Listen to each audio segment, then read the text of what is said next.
supposed to tell you who I am to start with. My name is Morgan, his first name is Donald, and the middle name is Leroy. I was born in 1920. I was born in my grandmother's house at 220 West 2nd Street in Sandwich, Illinois. And that's where I grew up. Actually, I was 17 years old before I left that house.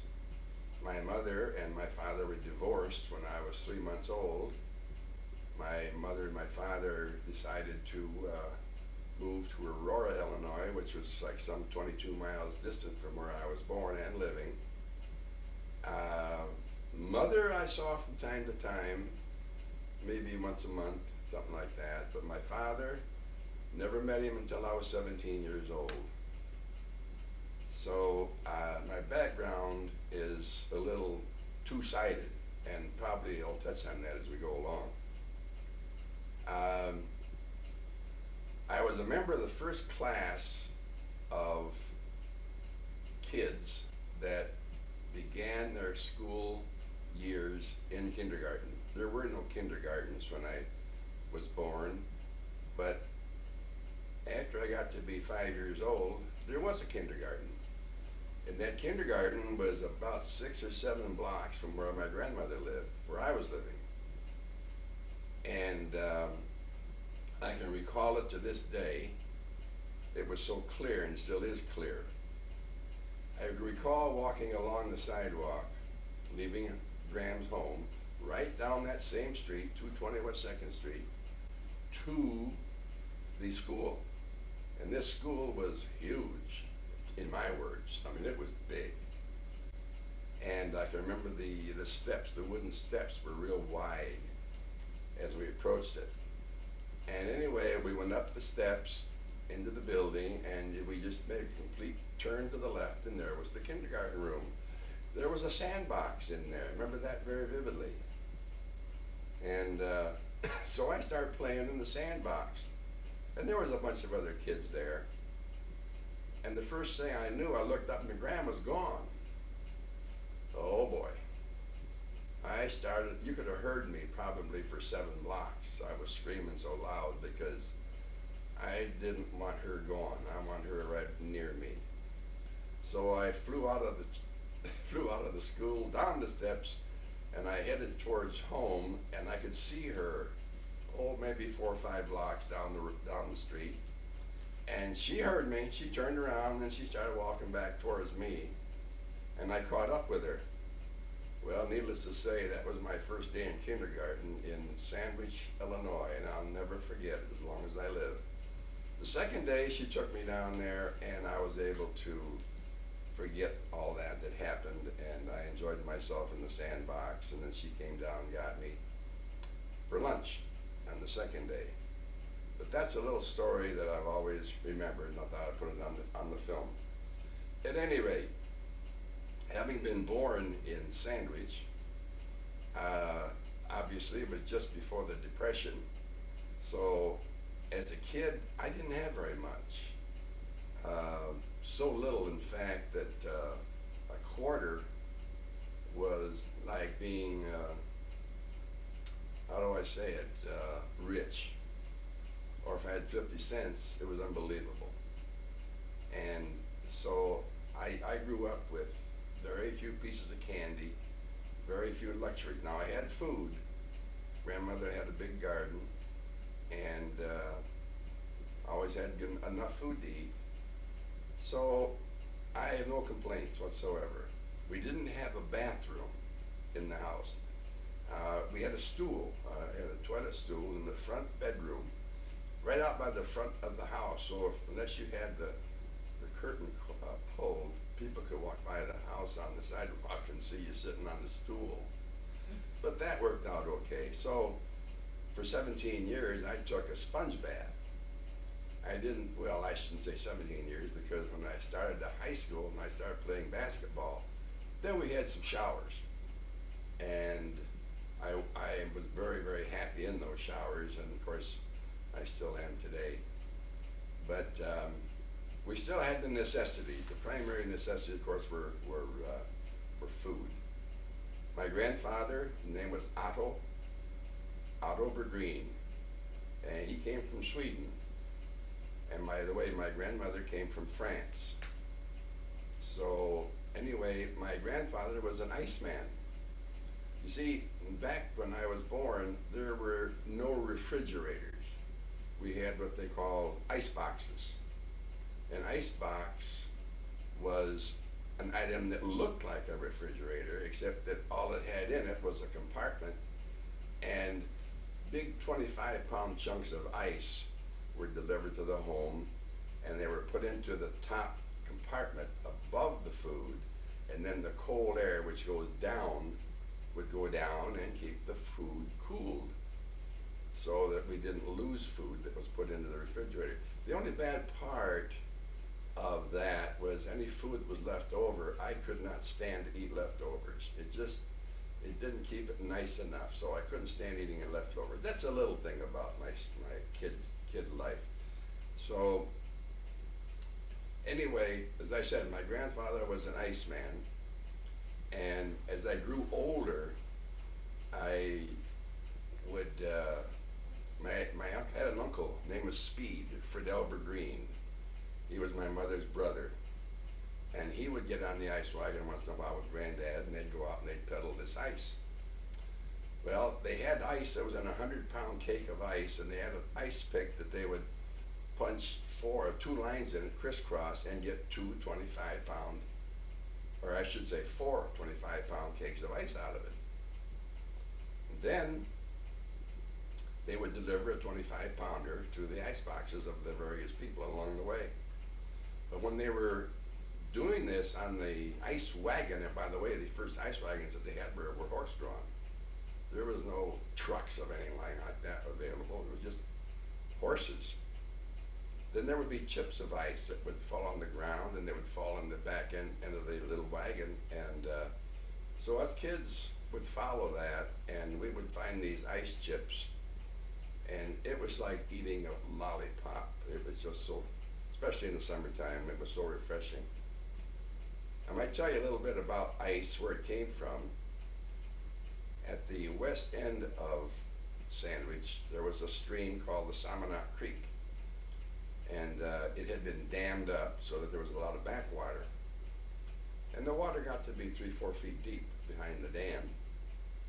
And so in the wintertime, when everything froze, the ice would freeze on this still water above the dam, and it would be like 2.5, 3 feet deep.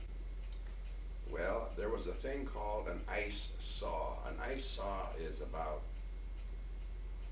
6 feet long with a crisscross handle on it. And they would go out on the ice, and they would actually cut the ice like they would a piece of wood in 100-pound chunks, which would float.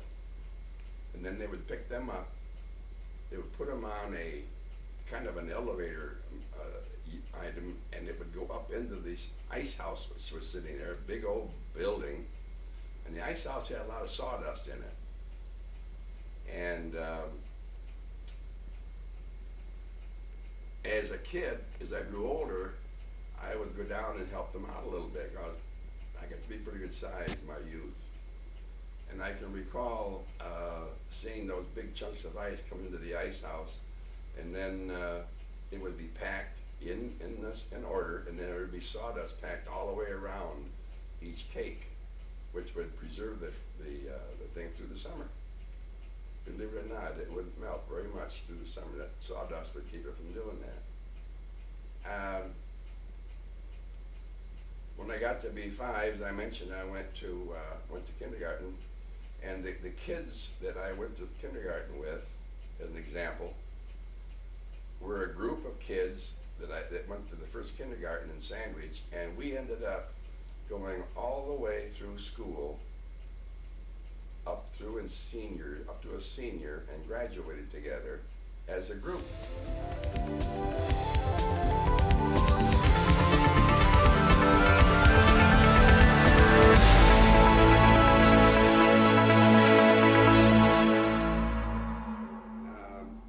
My grandmother had 5 children.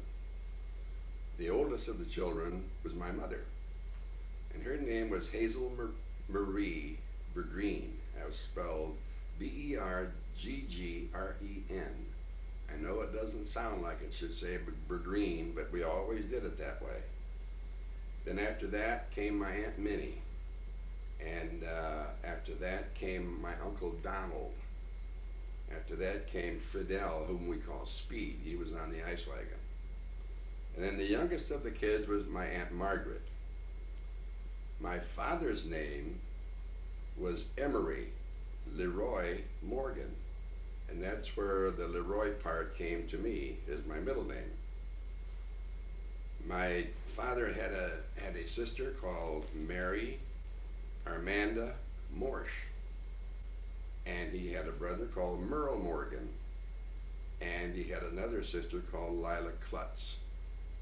These are the two sides of the family that I didn't know this one side very much because I hadn't met my dad yet.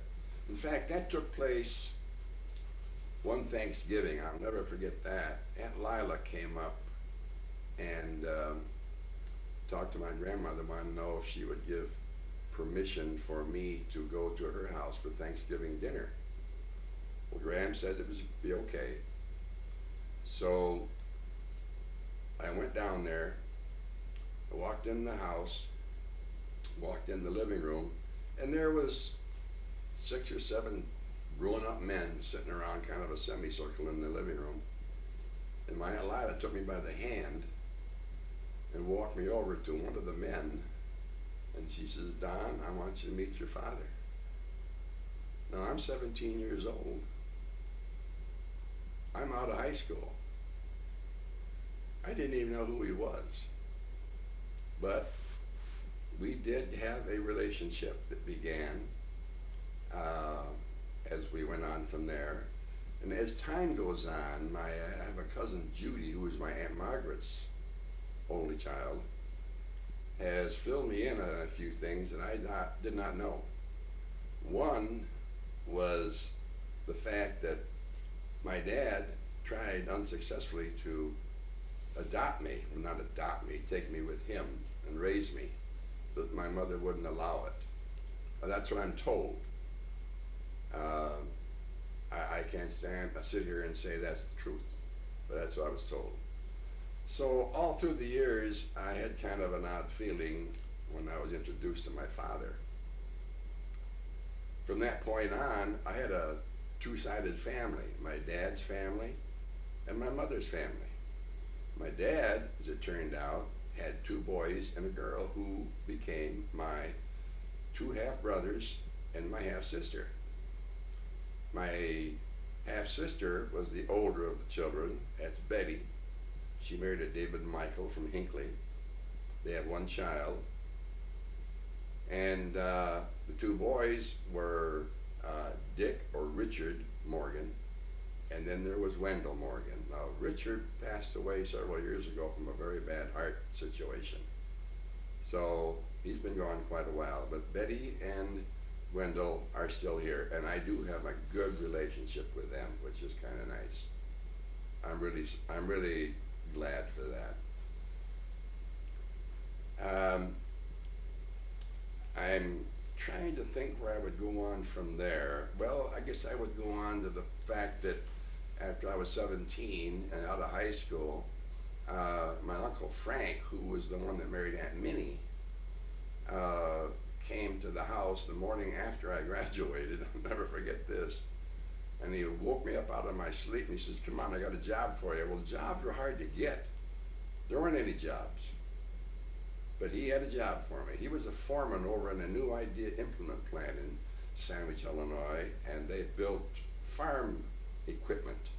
This particular item that they made was a kind of a chute with paddles in it, and the farmer could put his grain up into the barn with it.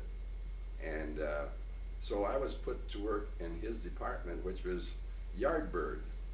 In other words, we would unload box cars, we'd sweep the streets, we'd go into the various departments, we'd sweep the floors, odd jobs.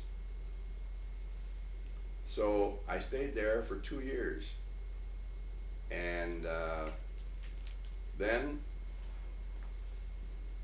there was a group that wanted to see if we couldn't make a little more money. So I stopped working there, and this small group of fellows that I left with, we went to Aurora, and I went to work for Independent Pneumatic Tool Company in Aurora.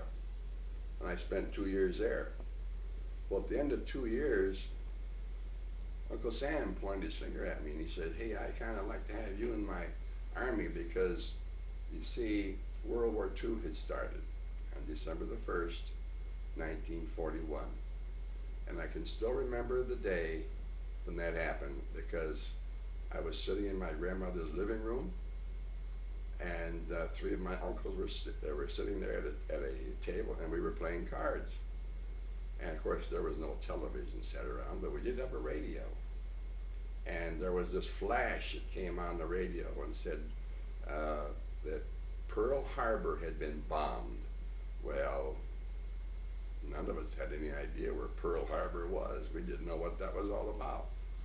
And then President Roosevelt, that was the president at the time, came on with a speech almost immediately and said that he had decided to go to war with Japan because they were the ones that did the bombing. It was a sneak bomb, and they came over one Sunday morning with very little notice, and as a result of that, they bombed one of the big ships called the Arizona. The Arizona went down immediately from where it was sitting in the dry dock, and it is still there today. And a lot of men went down with it. In fact, there's a lot of men down in there that were brothers. There was some fathers and sons. Their names are all up on a big wall when we go over there. It's a memorial that you can go out and see. We did this in 1993, and it was a real odd feeling to see where all this happened. But the ship is still there, and it's sitting upright in the water, and there's still oil that's oozing up out of the water. You can see it. There's kind of a walkway that goes over the top of the ship, and then you come up into a room, and it's a beautiful thing to see. There was also another ship sitting alongside the Arizona called the Oklahoma. The Oklahoma tipped over on its side and sunk, except that part of it was still above the water because it was a big ship. That ship was eventually righted and pulled out to sea and was being taken to San Diego, being towed by another ship. And it was designed to go out there for being torn apart, and the metal used it to like build tanks and guns, that sort of thing. But about halfway to San Diego, a storm came up, and the lanyard that was pulling the Oklahoma broke, and it went down. It sunk into the ocean, and it's still there today. But anyway, after Pearl Harbor, I went to work at this new independent pneumatic tool company, and one day the boss came and he said, I think you've been called to go to service. Well, that kind of startled me a little bit. Anyway, he said to me, he says, remember one thing, he says, when you get through the service, he says, you come back here and I'll have a job for you. Well, I told him right then and there, I said, no, I won't be back because I don't like working in the factory. I don't like punching a time clock. When I get out of the service, if I get out of the service, I will be doing something other than a factory worker. He followed me around, and years later, when I was working in Genoa, Illinois, after I was married and had my first son, he found me in Genoa and offered me that job. And of course I turned him down. But I'm kind of getting ahead of the story there a little bit. Before I went to Aurora, I married a girl from Salmonock, Illinois, whose name was Eunice Marsh. Eunice and I were married for approximately 4 years with no children. And as it turned out, I was what they called and referred to in the service as a Dear John. A Dear John was a person that was usually had a letter sent to him, and they would say, Dear John or Dear Bill, I found someone else. And I didn't find it out until I came home on a leave one time. And I found out by accident that there was another man in her life. So as consequences, we were divorced. So for about a year, I was in the service yet, and I was running around the different camps that they were sending us to. One of the camps I got to was Camp Gruber, Oklahoma, which was very near Tulsa. And I had a good friend of mine named Virgil Fortney. Now Virgil ended up marrying Jean, my wife's sister, Betty. But he had met Betty. She was a waitress in a restaurant. And he said to me one day, he says, why don't you and I go in to Tulsa this weekend, and I got a lady I want you to meet. It's Betty's sister. I had a car, which made it very nice. So we did.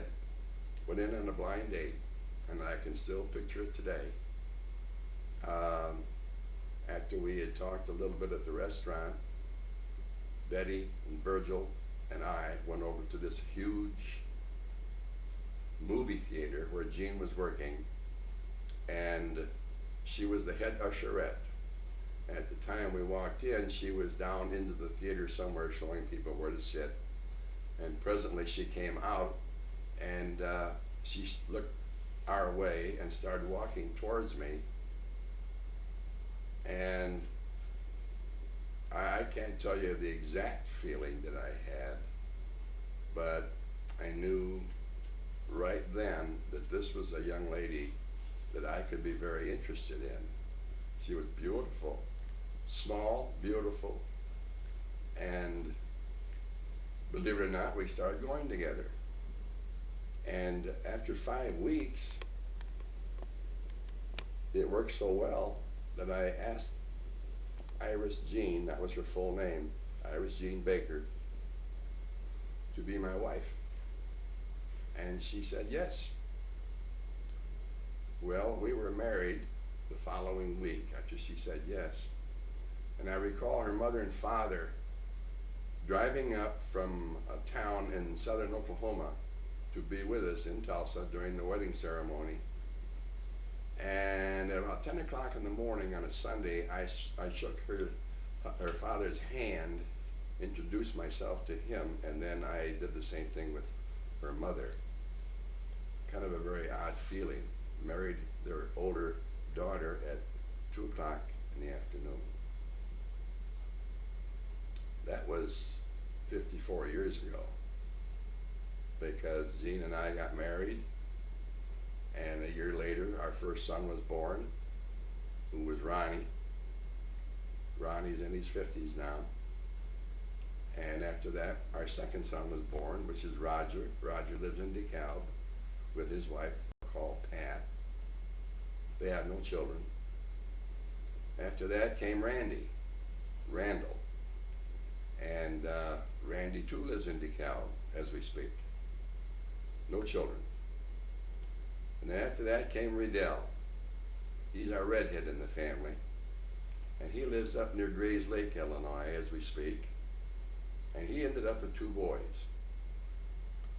And our youngest son was born, and we named him Roland Dale. And in fact, he's the guy that's running this movie theater right here, right now, a movie projector. So I'm hoping that this thing turns out to be a real professional. I imagine he'll be taking a few things out of it as we go along, but we'll see. Anyway, that constitutes the family that Jean and I had. And Jean and I were very, very close all through the years.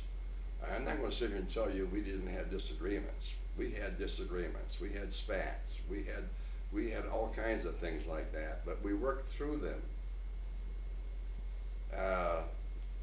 After joining the church a few years back, I found out that we were all sinners, and I knew I was a sinner the minute I found out what a sinner was. All you had to do was think of the wrong thing about a person, that was sinning. So I did my share of sinning during those years, but we still ended up with a beautiful marriage. And I lost Jean on November the 8th of 1999. She passed away, left me, and went to heaven to be with Jesus.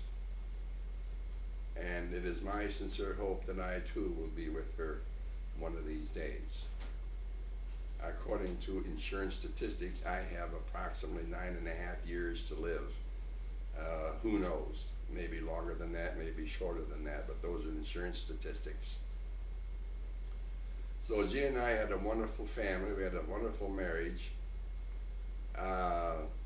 Jean had a high school that she was not born, she went to a high school called Bowlegs, Oklahoma. Well, that's a name of Billy Bowlegs, who was an Indian, and he lived there in that area, and this school was named after him. He turned out to be an Indian chief. He was a Seminole Indian, and that was the Seminole Indians that were displaced from the east area into Oklahoma. And so Jean went to Oklahoma, I went to the Bowlegs High School, and she too came up with a bunch of classmates that they were really close. And to this day, it's the same thing. So every summer when I had a vacation, we'd pile the kids into the car and we would head to Oklahoma. And one year that we went down there, I can remember we had a 9-passenger Ford station wagon. And I can still picture us when we pulled up to the front of Jean's and her mother's house. The doors would fly open and 5 kids would fly out of those doors heading for the bathroom. And I can just imagine what Jean's mother and dad were thinking about when we would show up for a couple of weeks to stay with them. Oh, we got along fine. I'm being very facetious when I say that. But we had a good time. Every year we'd go back down there for the reunion, the high school reunions, every year. And it got to the point where I felt I was a Bowlegs alumni along with her.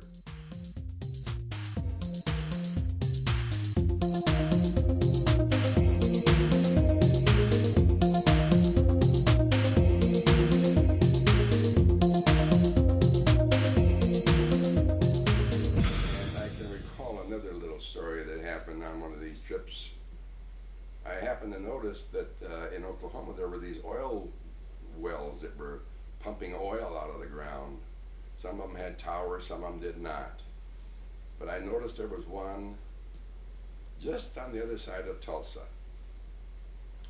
And with 5 kids in the car, it can be a little hectic.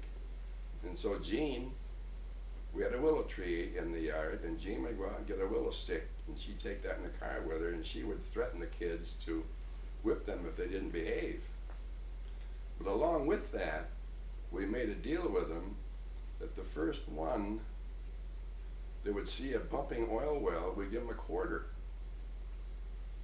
Now we knew that oil well was on the other side of Tulsa, so we were able to drive quite a ways with the kids behaving like just great. And we'd count cars as they went by. We'd look at the different license plates, little things like that, because the kids were small. And so we had a good time as a family. It was a time of my life that I look back at that was very, very precious.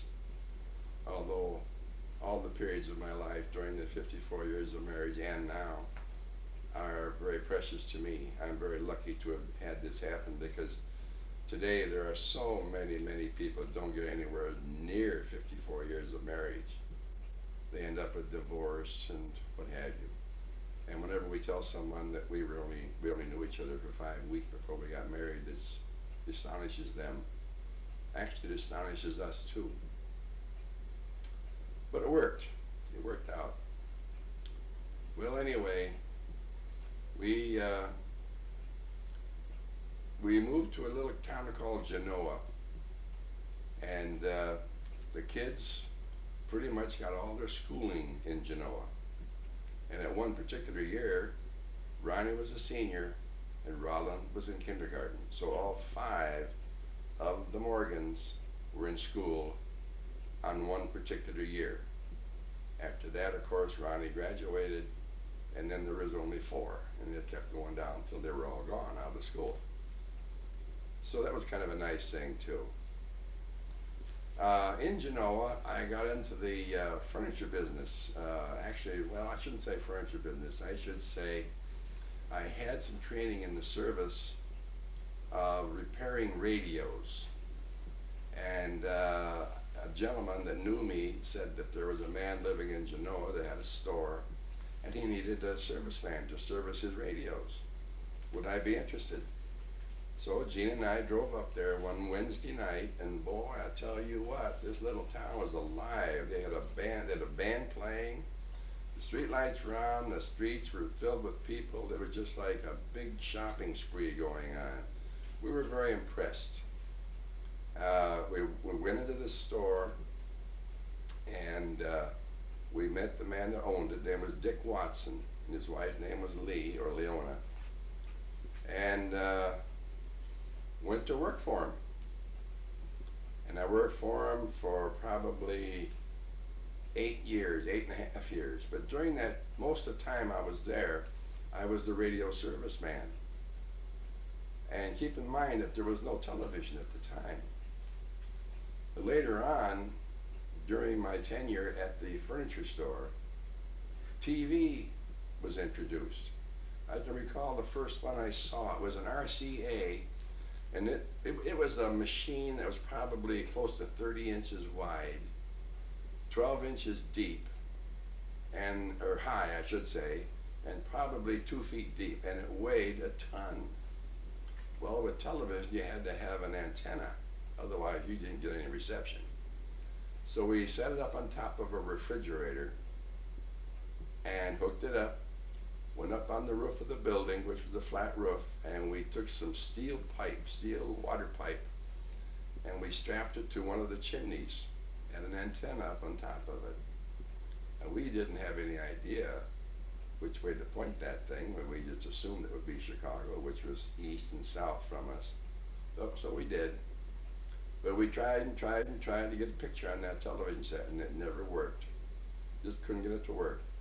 So one day, that night I should say, I got the idea of going down and play with it at night. So I turned it on one night, went down there, and I was playing with the knobs, and all of a sudden here's a picture of somebody playing a piano. And I was thrilled to death. I was so thrilled that I got to the phone and I called Dick, who lived just a short distance away, and he came right down, and boy, he was thrilled too. Here we got our first television picture. And from that time, you know what happened. I mean, TV pictures just kept getting better and better, smaller and smaller, until what we have with today. You can walk around with a little television set this big. So it's been quite a story for me to see TV come in and then get smaller and smaller and more powerful, more stations. We're on cable now, we don't need antennas. In fact, I had an antenna taken off the roof yesterday here that's been up there for over 20 years sitting on this house. Because when I first moved here, we first moved here, we had to have a TV antenna in order to get any pictures. But now it's cable. And of course they bring in some real nice pictures. Well, anyway, after we lived in Genoa for actually, I would say 8.5 years, something like that. Dick and Leona decided to sell the business, and they sold them to a couple of brothers in Elgin, Illinois, came Rauschenbergers, John and Bill Rauschenberger. And they came in one time, or a couple of times, and walked around the store, and they would go into the office and talk with Dick, and I wouldn't think too much about it, because I figured, well, I got to look for another job. So I made arrangements to drive over to Sycamore, Illinois, which is just 8 miles away, and I interviewed with a man named Avon Bagwell, who owned a flooring company, carpeting, tile, that sort of thing. And I remember we went over to a church nearby, and we talked about my coming to work for him. And we made some arrangements. But when I got back to the store the next day, Dick called me in the office. And I said, what can I do for you? And he says, he says, the two guys that bought the store, Dice and Elgin, and he says, they want you and Rose Vahada, who I worked with for a long time at the store, you and Rose, they want to keep and stay here at the store, and they want you to run it as a manager. And I stood there with my mouth open. I didn't know what that was. They didn't say a word to me. Well, anyway, that's what happened. Both Rose and I stayed on. Dick finally left the building, he and his wife, and then I worked for the Rauschenbergers. And again, it worked about 8 years, something like that. And I'm trying to remember what exactly happened. I remember I left the Rauschenbergers, the furniture business, because I had switched over from repairing radios, and I never got into repairing TVs because I didn't know how to repair TVs. That's when I went to work on the floor and I did sold furniture and appliances. And so after that period of time there at the store, Dick and Leona Watson, Dick came in the store one day and he says to me, how you getting along? I said, fine. He says, are you making enough money? And I said, well, I'm making enough money to get on with. Well, he says, I'm in the real estate business now. He says, why don't you come and work with me? I need a salesman. Well, to cut that story short, I went over to him and he sent me into Chicago. I took real estate classes and I became a real estate salesman. And I was with him for 5 years. I took additional education after 2 years and became a real estate broker in the state of Illinois, which of course I'm retired now. I don't do any selling like that at all anymore. And that was back in 1969, I think is the last year. Well, no, it's the year I went to work for him. That's what it was. Well, anyway, Dick had a sideline business called Florida Properties. He would sell land in Florida. And what we would do, we would gather people together up here. We'd take them to the O'Hare Field. We put them on a plane, and one of us would go with them to Florida, and we would sell properties down there, and we made pretty good money at it.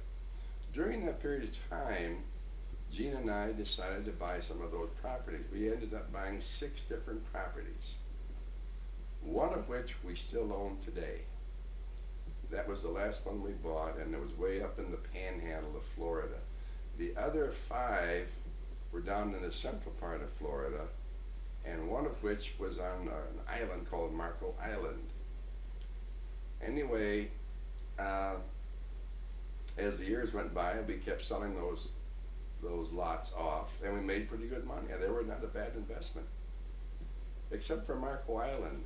And it turned out that the government stepped in, the Corps of Engineers, and wouldn't allow any more construction to take place on Marco Island because they were digging deep canals that would go past the backyards of the different houses they were building, so that the people could go clear out from there out into the ocean, direct line. But they had a thing in their contract that said if we can't build or take care of your lot, get your lot ready to go for sale, why, we will pay you all your money back at a 10% interest rate. Well, now 10% interest rate was pretty darn good. And we had bought that particular lot with 3 other people. But we ended up doing pretty well on that one. I don't remember the exact money that we made, but we did real good because they never were able to develop the lot. Well, after that, I decided that I kind of wanted to get back into the furniture business. So I went over to DeKalb, Illinois, and I talked to a man by Skorberg who had a Skorberg furniture company in DeKalb, and his name was Neil. And told him I was looking for something to do, and he said, well, okay, so I got something for you. I'll teach you how to sell furniture. Don't forget it. Well, he did. I worked for him for 2 months. I found out he was kind of a shyster. He kind of, well, he didn't tell the people all the truth. So I decided to leave. And I heard about a company called Leith Furniture, who was at a store they were getting ready to open up in Rockford on East State Street.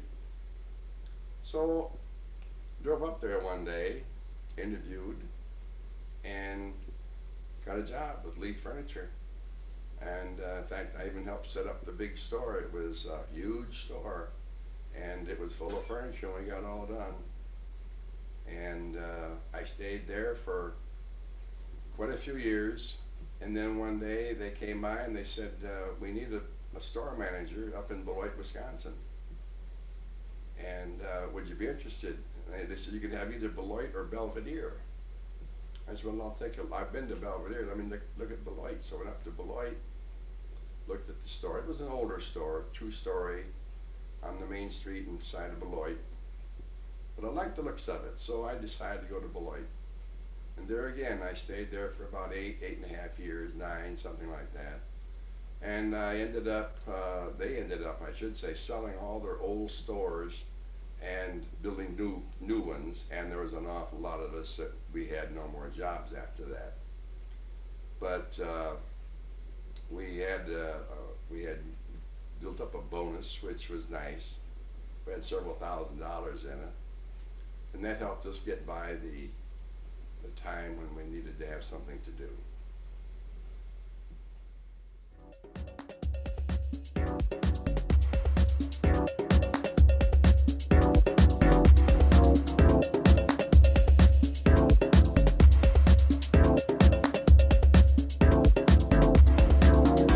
Well, let's see. After we first got to Beloit, we needed a place to live, and I stayed in a motel at the expense of the company. So I started looking around for a house, and I got a hold of a realtor, and he and I drove around here and there in different areas. And this house here that we're living in today, and we bought in 1976, was brand new. In fact, the man that was building it lived right across the street. He was building the house for himself. And because he had a 3-child family and he wanted a little bit larger house. This house had a little over 1,500 square feet in it, which is not big, but it's big enough for us. And so in 1976, as I mentioned, why Gene came up and we bought this house. Knowing what the prices of houses today are, we got a pretty good deal. We bought this house for $49,500, and today it's probably worth $110,000, $120,000, something like that. But before I get too far ahead of myself, I must remember that while we were still in Genoa, we built a house. And that was up on Watson Drive. And we started from scratch. And by the way, we have movies that show the building of that house. It shows our youngest son was born right after that, and Jean's walking around with him in her arms, and I got him. It shows the builders building the walls for the basement. And it's brings back some nice memories. Anyway, we sold that house after I got my job with Leith and Company up here, and we came up here with a decent amount of money to put down as a down payment on this house, particular house right here. Well, knowing Jean, she was such a thrift person and able to handle money that I couldn't.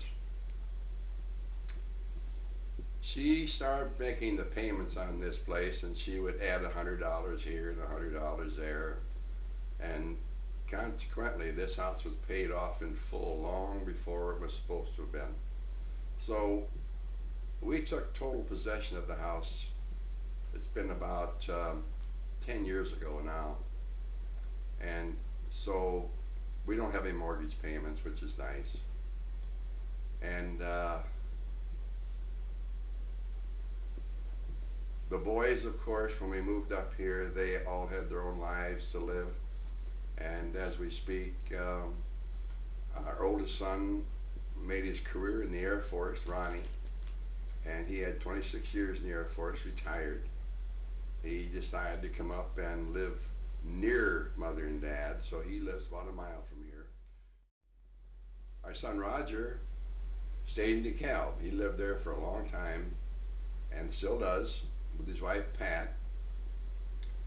And our son Randy was living in various places in the United States for quite a while, but he too landed up back here near Mother and Dad, and he too lives in DeKalb. And he is married. He is married to a Millie. I don't think I can remember Millie's maiden name, to tell you the truth, but it doesn't make any difference. Riedel lives in Grayslake, and he's married and has 2 sons. And our youngest son, Rollin, lives in Malta.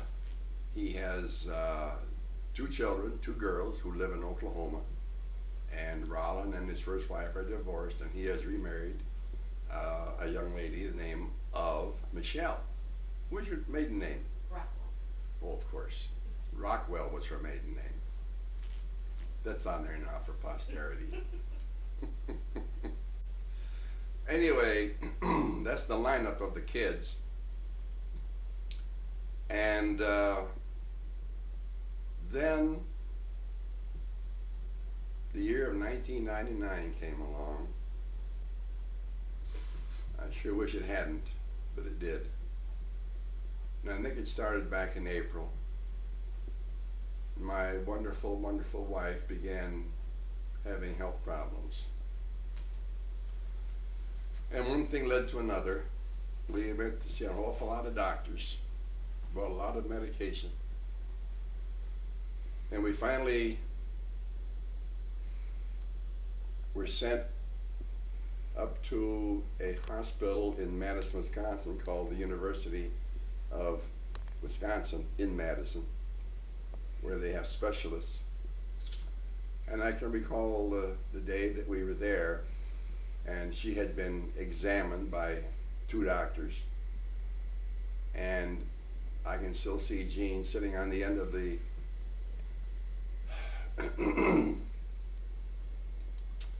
end of the unit that she sits on to be examined. And I'm sitting in a chair nearby, and the 2 doctors walk in. And the older of the 2 doctors said, "There's no other way I can tell you this, Mrs. Morgan, you got inoperable cancer." Well, you could heard a pin drop. It was unbelievable, those kind of words. And I looked at Jean, and Jean looked at me, and she had tears, and I had tears. It was quiet. And then Jean said, and she continued to say after this, "I can't complain. I'm 74 years old. I've got a beautiful family. And I can't ask for anything more." So we came back to Roscoe, and after several months of in the hospital, that sort of thing, all kinds of problems, the cancer got worse, and she ended up in our little bedroom down here in the middle of the 2 rooms. And she had a hospital bed, and she just kept going downhill. And one day the nurse came to visit with her and take care of a bath, and I'm sitting out by the garage, and the nurse came out and she said, "Mr. Morgan, your wife is not breathing." So I remember getting up and running into the room as fast as I could, because I had a bad hip. I couldn't run, really. I just moved as fast as I could. And she was laying there, and I did not detect breathing, but I got down close to her. I put my hand around her. I put my lips on her lips, and I kissed her. And I said, I love you, honey. I love you very much. And to this day, I will swear that she said, I love you too. That is one of the memories that I have about my precious, precious wife that I will take with me to my grave when I go. Better stop right there.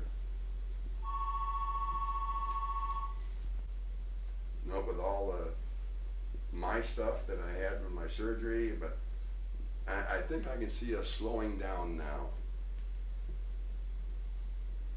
So how is it with you? How about Amber? Good. Well, I'm glad to hear that. Well, I tell you what, this week, if the weather comes halfway decent, I'll be heading down that way. I'll give you a ring first. Yeah, because I got behind the wheel, I think it's been close to 2 weeks ago. And I know when I first got in, I had those sandals on, which weigh a ton. And I had a tough time getting in the car with those on. Now I get in with these old clunkers, and I had no problem at all. But I drove around the subdivision, and gee, what a funny feeling that was. Yeah, and I was afraid to put the gas on, to move any. I was just creeping around the subdivision. You lose your confidence when you don't drive that thing. You haven't driven for quite a while, have you? Yeah. How many? 7 years. Boy, I tell you, if you got in that car now and started to move around, you'd know what I'm talking about. Man, it's a funny feeling. Yeah. You think you're breaking the speed record. I'm probably going 10, 15 miles an hour. Yeah. Well, anyway. Good. Well, I appreciate your calling. I will be glad to do that. And we'll talk to you later. Okay. Okay. Bye-bye.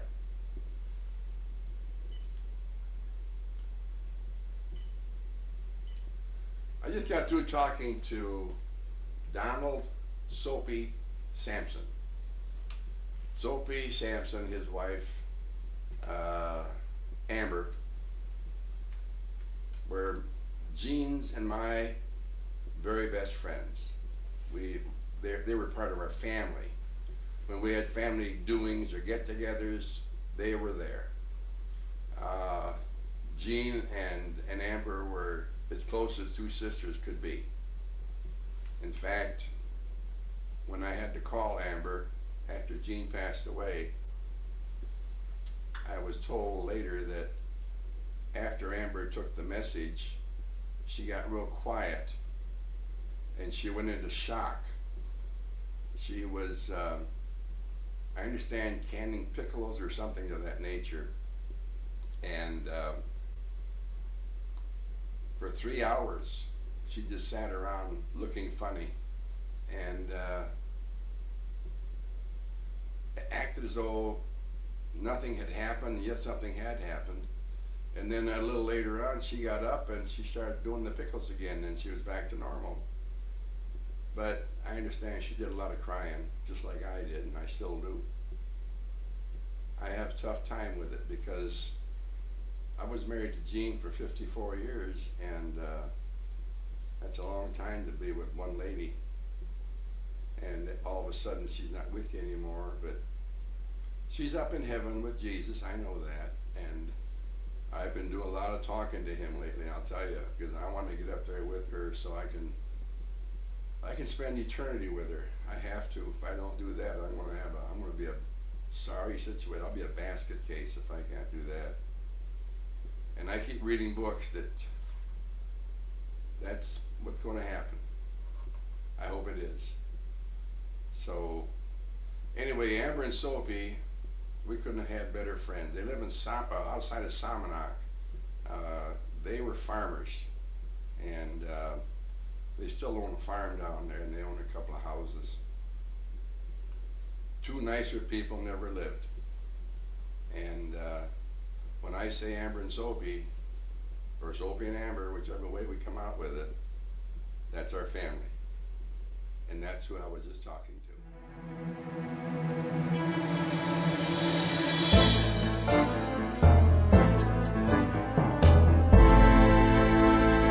Dancing. Boy, did we love to dance. I tell you, when Jean and I were first married, we went to a lot of dances. And before we were married, we went to dances.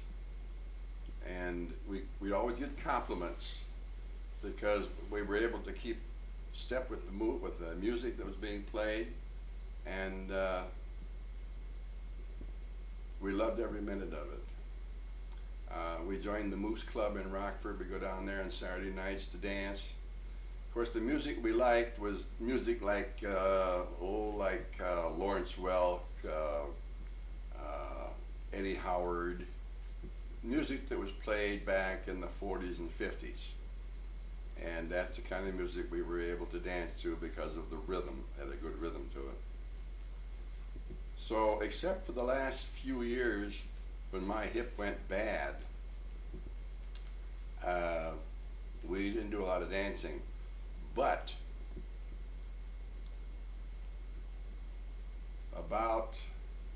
it was last summer, we attended an outdoor wedding up in Aurora, and it was Wendell, my brother Wendell's daughter's daughter, Wendy. Wendy got married, and they had a reception at I think kind of like an Elks Club or something like that. And they were playing some good music. Well, at that point in time, that would have been back in the middle of summer, I didn't know how bad Jean was hurting. She had to have been hurting. But anyway, we got ready to go, and they were playing a good song, and I said, honey, can you and I dance a few steps? Because I was tough with my bad hip, and she wasn't feeling the greatest. But we did. We danced for one song, and I got a picture of that. Somebody took a picture of us. In fact, there's two different pictures, and I treasure them. They were the last dances that Jean and I ever did together. But through the years, we danced and danced and danced and loved every bit of it, and always got compliments because we were in rhythm with the music. So yes, dancing was a big part of our life.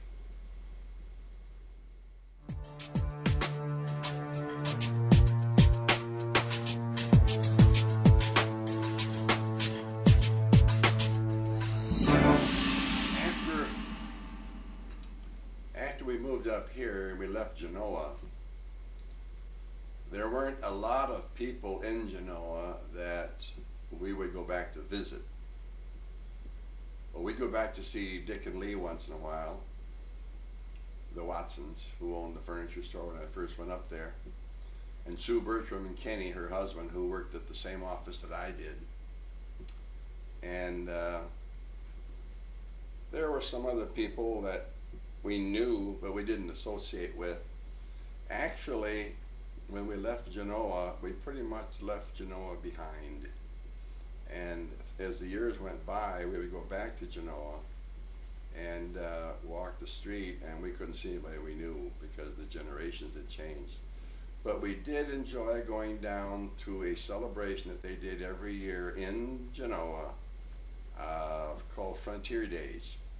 The Frontier Days was a day that they would set up like hobbies, making apple cider, making rope. They had a caboose that was part of their display. They had a lot of old-time pictures, and we would see a lot of our old friends down there, which was very nice. We could spend the afternoon down there and enjoyed every bit of it. Now up here in Roscoe, Jean and I decided to join Methodist Church here in Roscoe, and that's been quite a time ago. It's been several years ago now, and we found more friends up here than we ever did anywhere else because of our church family. And actually, we look at our church as our family, like we do Amber and Soapy. I just came from church this morning, and it took me until the church was practically emptied out to get out of the building myself, because everybody wanted to come up and say hi and how you doing and that sort of thing. And they were all sincere. We have a bunch of beautiful friends up here, and we're very grateful for them. So Roscoe has been good to us. I've got good neighbors.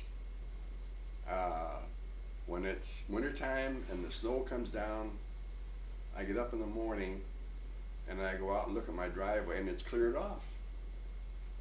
Now, I don't know who did it because they don't tell me.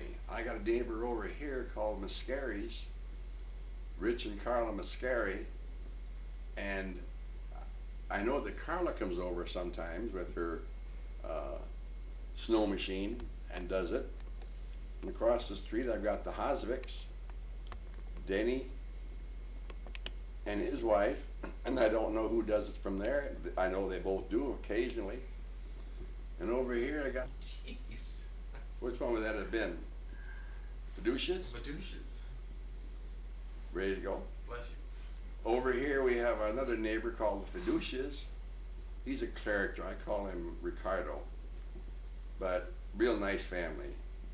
And they have a son that's in the service, and then they also have two girls. And one of them is quite small, and she's a friendly little, in fact, they're all friendly. So it's a real nice family to be near. We did have a family live next door on this side called the Muellers. Vern and Carol Mueller. They had 3 daughters, and we kind of grew up with them. When we came here, their youngest was probably maybe 8 or 9, 10 years old, something like that. And there were times she would come over here and be a bunch of kids out there, and she'd want to sit on my lap. And then I got to the point where I was able to have her ride the horse seat by putting my one leg over the other leg, and she'd get on my ankle. I could go up and down. I couldn't do that now if I had to. But anyway, she loved to do that. When she got to be a teenager, she started dating, and one night she was riding in the back seat of a car with a friend, and another girlfriend was in the right seat in front, and her friend driving, and they skidded on some ice, and the car spun around to the back and killed both the 2 people in the back seat. And Julie was the one that was killed.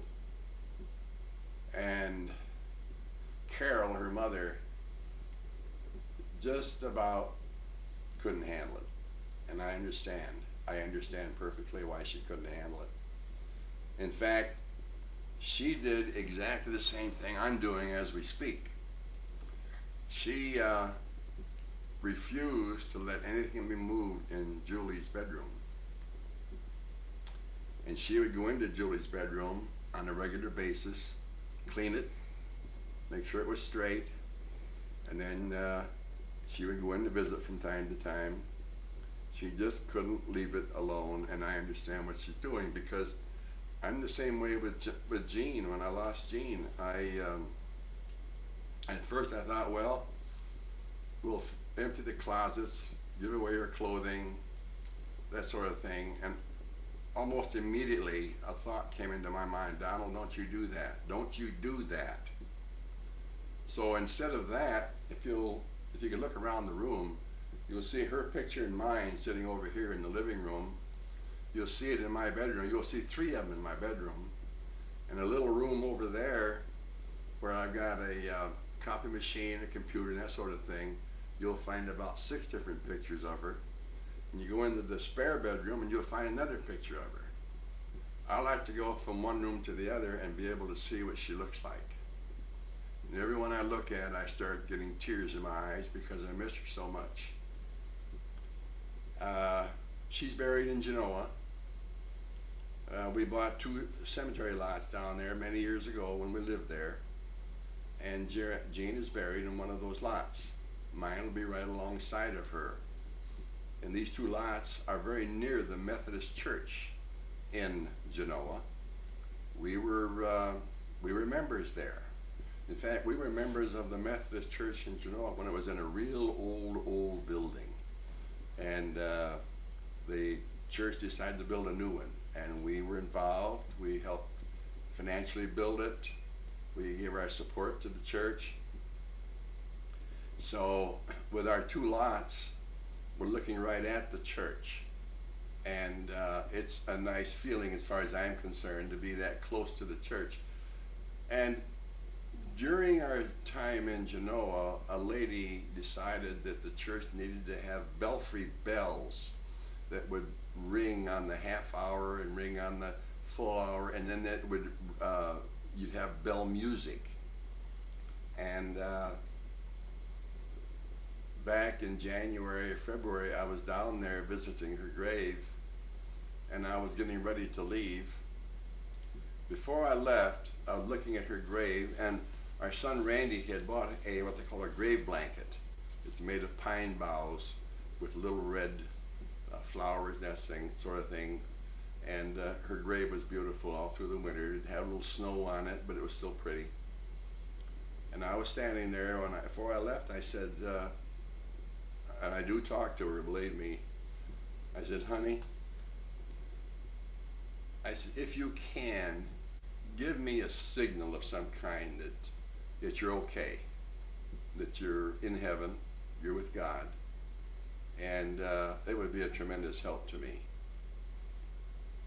And I took 1 to 3 steps, I don't remember exactly the amount, and those chimes started to ring at the church. The first set of chimes was a hymn.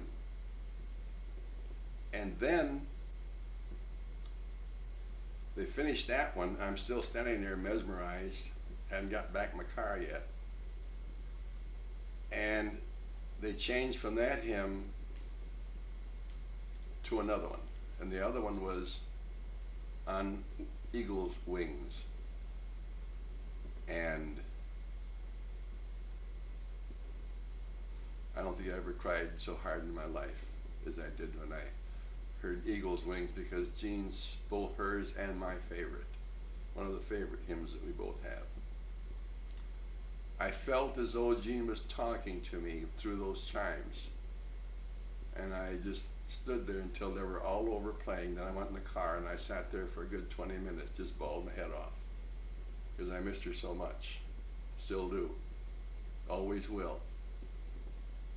So I know she's in heaven. I know she's with Jesus. And I'm planning on being up there one of these days with her, so that we can spend eternity together. That's my goal. I read the Bible almost daily now. I know that's not a prerequisite to get into heaven. The only prerequisite to get into heaven is to have the faith and believe in Jesus, and I certainly do, both things. And Jesus paid for all this so we could get into heaven with his life when he gave his life. I know that now. I didn't know that up until a few years ago. So I'm basing that on that information I was given as I read the Bible. I joined a disciple class. They meet here every Thursday night. There's 12 of us. There were 12 original disciples. There are 12 of us. And there are four males and the rest are females. And we have a tremendous time together for 2 hours from 7 till 9. We started meeting here in the basement because I couldn't drive at night. I still don't want to drive at night. It gets dark. I want to be home, because my eyesight isn't the greatest like it used to be. In fact, in my one of my recent tests on my eyes, the optometrist said that he found some, I don't call it shadow or film in my left eye, and I said, well, I've had that eye operated on, and he said, well, that doesn't make any difference, you can still get it. And what they do laser surgery on it, and it's not clear. And I think that's got something to do with my not being able to see clearly at night. Bright lights really bother me. But because of that, I don't drive around at night. And but I'm going to try to get back down to see Gene this week, weather permitting. We're on the second day of April now of the year 2000. And incidentally, this is the day we're recording all this. We don't know how much we're going to get done today, but we're going to work on it. So we have some beautiful friends, as I said earlier, in the church. We love the church, we love the people. Well, the church is the people, actually. And I don't know what I would do with that. They got support from me that's unbelievable. It's just unbelievable. And I'm so grateful for it.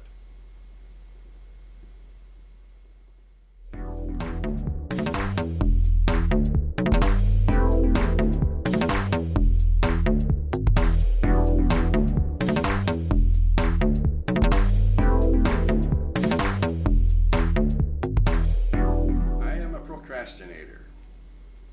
I would just ask that question whether I was a doer or a procrastinator. I can recall one time we lived in Genoa and I was the president of the Chamber of Commerce. And we had a secretary of the Chamber of Commerce called Cora B. Schoonmaker. And Cora B. was an elderly lady, much older than I, and we had a little office downtown Genoa. And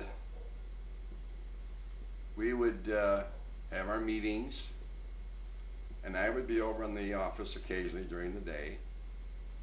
And one day, after we had known each other for quite some time, she looked, I don't remember the details right now, but she looked up at me from her desk chair and she says, "Don, you are the biggest procrastinator I have ever known." And she floored me. I didn't know what procrastinator meant. So I went home and got the dictionary out, told Gene about it, found out what a procrastinator really was, and boy did I agree with her, because I do. If I can put something off until tomorrow, I'll do it. And I've always been that way, so Cora B. was right when she called me a procrastinator, because I'm probably one of the biggest ones you'll ever see. Would you say you're lucky? I am extremely lucky. I look at myself, I look at my family, I look at my years of life. I'm 79 years old, I'm going to be 80 this summer, or this fall I mean, at 28th of September. Except for my hip getting better, I feel real good as far as health is concerned. I've had checkups, I've been in the hospital, I've had poked here and poked there and things checked and what have you. And in fact, I kept asking myself, why was I left behind and Gene had to go first? I don't understand. I always figured I'd be the first one to go because I was 5 years older than she was. But God didn't see it that way. Evidently, he needed a stenographer up there that had beautiful handwriting, because she sure had that. And she's an artist. You should see the house full of things that she's painted. Everything you can think, every house, every room you go into, there's something that she has done. And that's what I like about the place, is the fact that everything in here reminds me of her. And I continue to keep it that way. So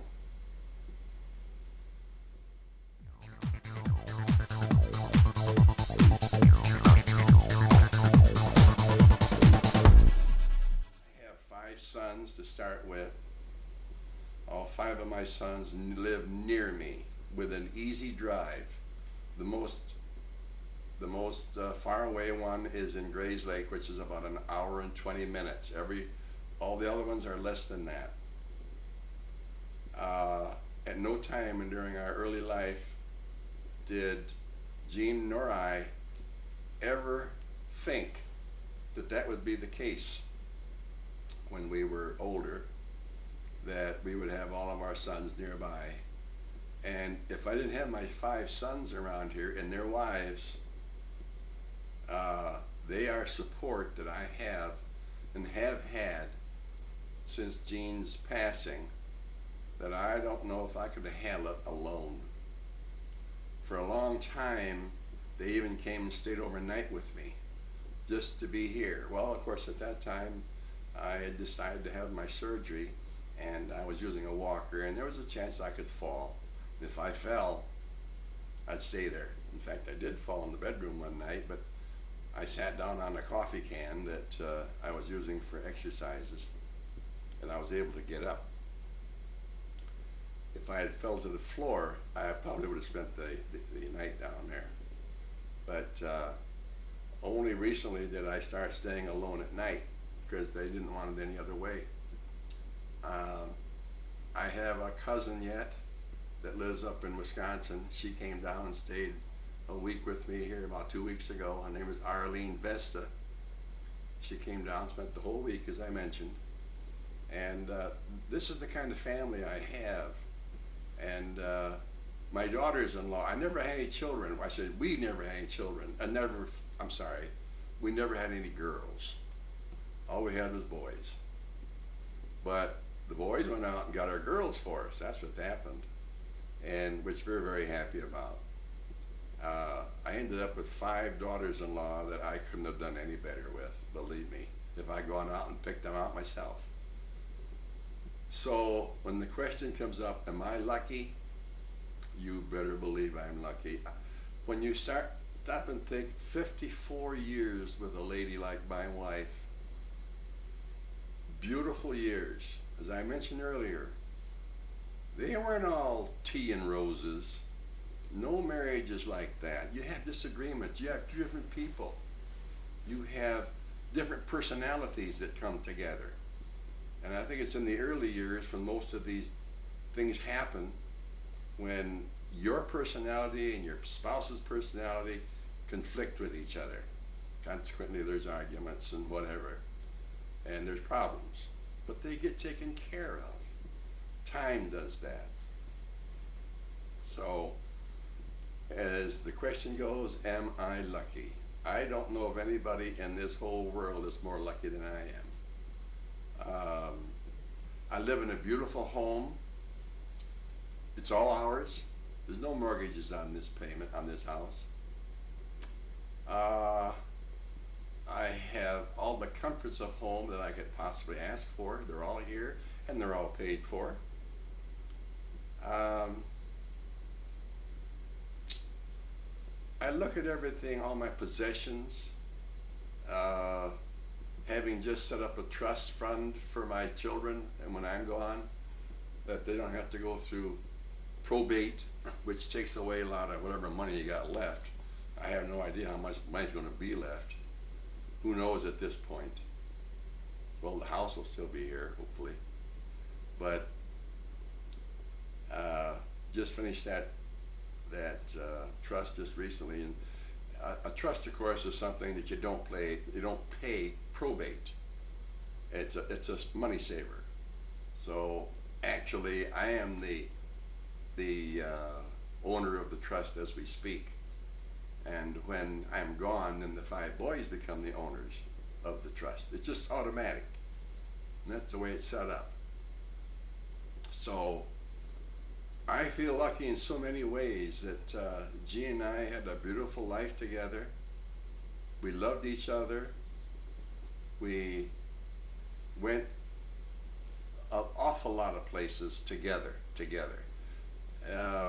There were her way and I went mine, but not a whole lot. Most of the time, it was together. And especially in the later years, I insisted that Gina and I do everything we could together, and I'm so glad that I did. Because she even made a statement before she passed away in the little room. I don't know who she was talking to, but they got on the subject of my not letting her go alone somewhere, and she said something like, yes, he won't let me go anywhere all by myself. Hello?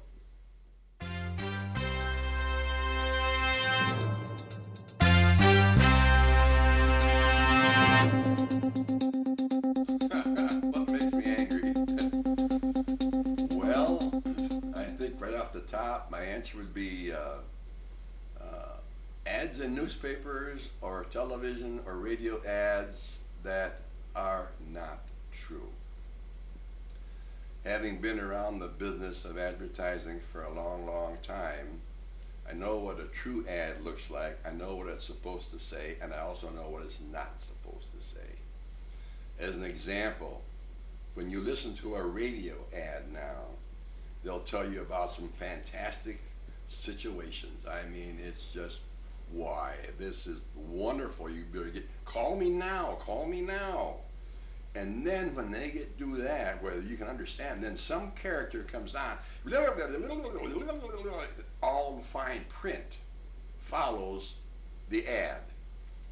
And when I hear that, I get mad.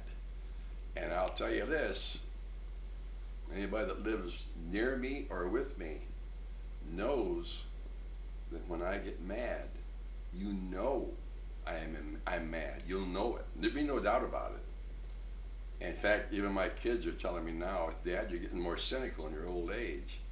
I'm being more picky, I think, and with people. Little things that I suppose years ago it wouldn't bother me a bit, but now they do. But advertising is one of the things that bothers me because the way, and another thing that bothers me is what you see on television today. I tell you what, I just can't handle it because of all the crud that's on television today. I'll have the set on and I'll see some of this stuff come up. Thank goodness I've got a whole bunch of tapes that are not full of it.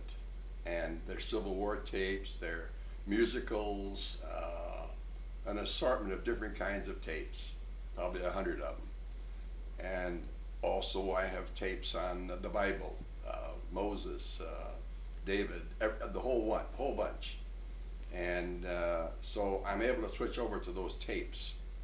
And it's a relief when I can do that, get rid of all this stuff they got on television today. But we live in a different generation today. And there's more promiscuity today in the generation that we have out there now, the younger people. We have these ridiculous stories about grade school children, how they're beginning to act, the shootings at the schools, the killing of their classmates. Things like this make me mad. Another thing that makes me mad is a driver in a car that will park his car on my bumper when I'm driving along the highway. And that happened to me this morning. There was a van that got right on my bumper, and it was a woman. I'm not saying that only the women do it, but this happened to be a woman. And she followed me all the way to the church. I finally got rid of her when I turned to the right and went into the church parking area. That is a bad thing to get me mad. There are others, but those are the ones that are key as far as I'm concerned. I get mad, but you'll know it when I'm really mad. I get upset, but I don't change much when I'm upset.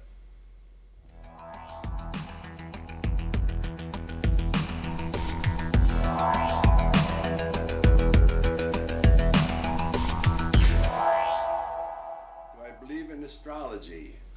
Not necessarily. I look at a horoscope occasionally, and when I do look at it, because I'm a Libra, My wife was an Aries. When I do look at a horoscope, the so-called prediction that gives the particular one for Libra hardly ever matches, and consequently I don't have a whole lot of faith in it. Now, do I believe in God? Yes, yes.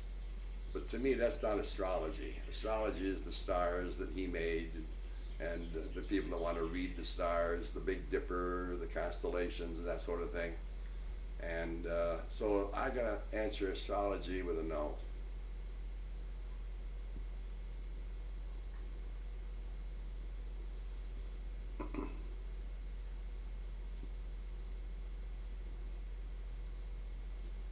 What was your favorite year?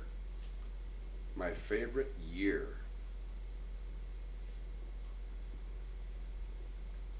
Well, I gotta think about that one too. Well, the first year I can think of is 1945, when I married my wife Jean. That was a good year. I can remember 1938 is the year I graduated from high school. That was a good year. I didn't want to leave.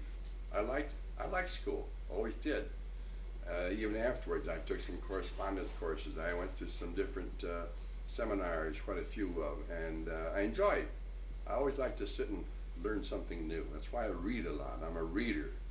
I love to read. I love to read true stories. I'm not interested in fiction stories. I used to read fiction stories, but not anymore. If I pick up a book now, it's got to say non-fiction.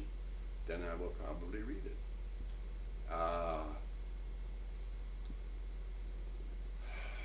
That's about the answer to that one, actually.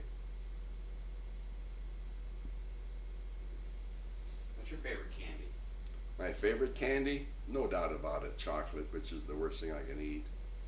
Because chocolate is a stimulant, and I am not supposed to have chocolate because of my heart surgery that happened to me in 1997, December of 97. And after I had that surgery, one of the no-nos was chocolate. However, a friend of mine, and I got to ask a question of you. I have a friend of mine, Soapy, that we talked about earlier, that put me onto a product called Quick, Nestle's Quick. It's a powder substitute for chocolate. It has a chocolate flavor, but it's not chocolate. And I can put that powder in a glass of milk, and I have me a chocolate milk, and it is delicious. I love it. But to have chocolate itself, I'm not supposed to.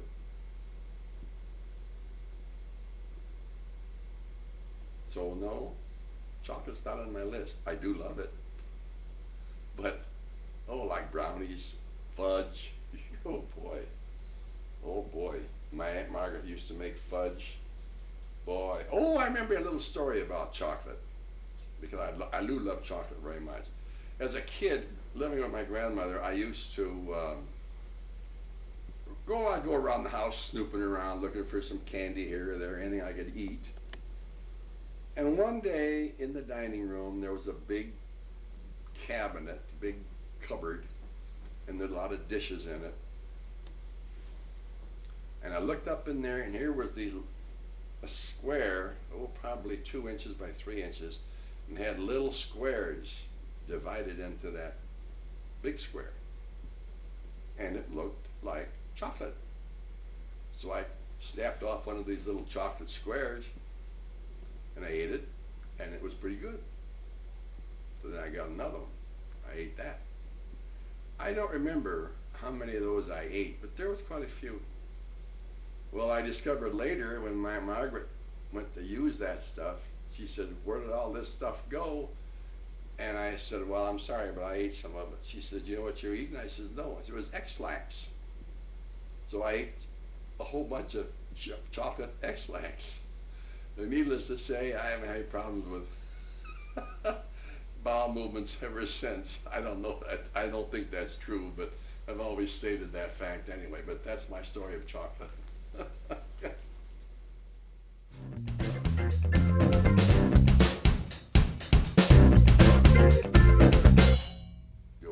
like Twinkies. Oh boy, do I like Twinkies.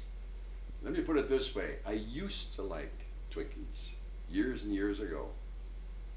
It was before I graduated from high school. I had a part-time job at a grocery store in Sandwich, Illinois. Another young guy and I were stockers. We would stock the shelves and whatever, you know how it is. You bring up the stock from the basement and put it on the shelves and straighten it up, that sort of thing.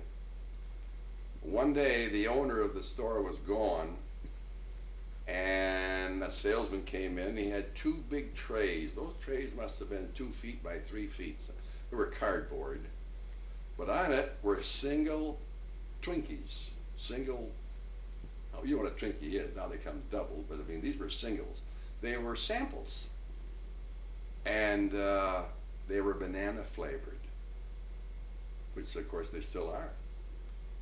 So this other kid and I, we figured out something that we'd try, and so we took those two things of Twinkies down in the basement, and we hid one of them. When the owner got back to the store, well, we told him about this salesman come in, you know, and they had these sample Twinkies that we could put out, and people could try them, and then maybe buy a set of double Twinkies. But in the meantime, this other kid and I, we would sneak downstairs and we'd grab one of those single Twinkies. And we basically ate the whole tray of Twinkies. Banana Twinkies. And I'll tell you what, to this day, I don't have a great love for bananas. I burned out so far and so hard on bananas, or the banana flavor, that I can eat a Twinkie today, but they're not my favorite. So yes, I used to love Twinkies, but not anymore. Boy, that was a time. Whew. Favorite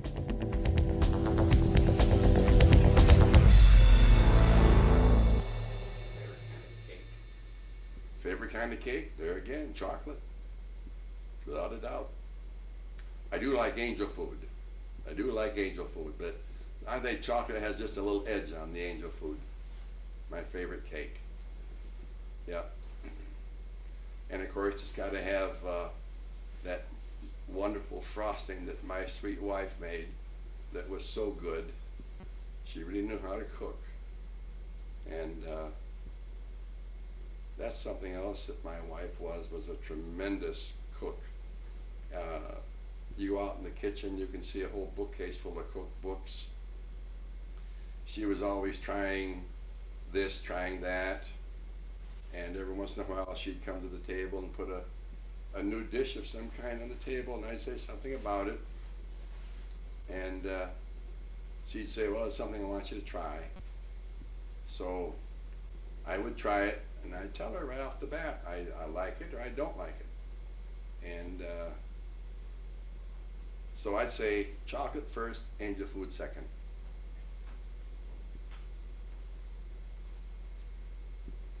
Talk about ice cream and the old ice cream or soda fountain places you used to go to. Oh Lordy, when I was a kid we had an old time soda fountain. I mean old time. You'd walk in and they had these big circulating fans like I have right here now. You know, these things were very popular when I was a kid.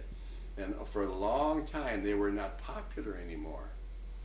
But the old time ice cream parlors had these rotating fans, ceiling fans. They'd have 3 or 4 of them. And but this one ice cream parlor, you would go in, and they had the old wrought iron tables made out of wrought. The feet were made out of wrought iron. So were the chairs. The chairs were probably heart shaped or something of that nature. And then the counter would have different flavors of ice cream. And you could go up there and you could get a dipper full of ice cream for a nickel. I mean, telling you, it was cheap. Of course, even then, though, a nickel was a lot of money. It bought quite a few things. So the old ice cream parlor of years and years ago, there's no such things anymore. They're gone. They're just not around anymore. but they were a lot of fun when I was a kid. And I sure enjoyed going into them. And to this day, I like ice cream. I never overdid it with ice cream. I held back on that.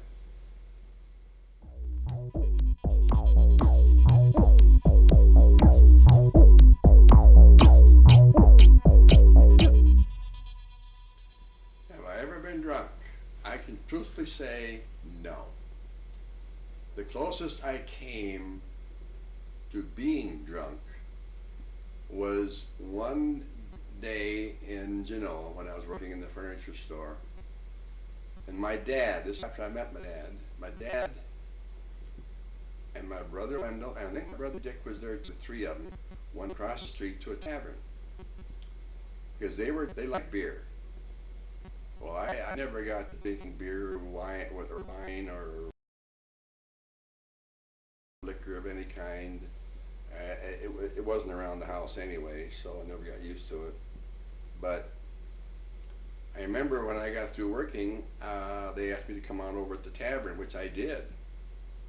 And so I think it was my dad said, well, why don't you want to have a beer?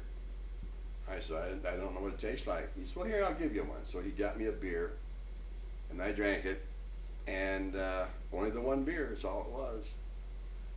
I didn't like it. I hated it, but I still drank it. And after a few minutes, they tell me that I changed my attitude towards everything. I began to get happy.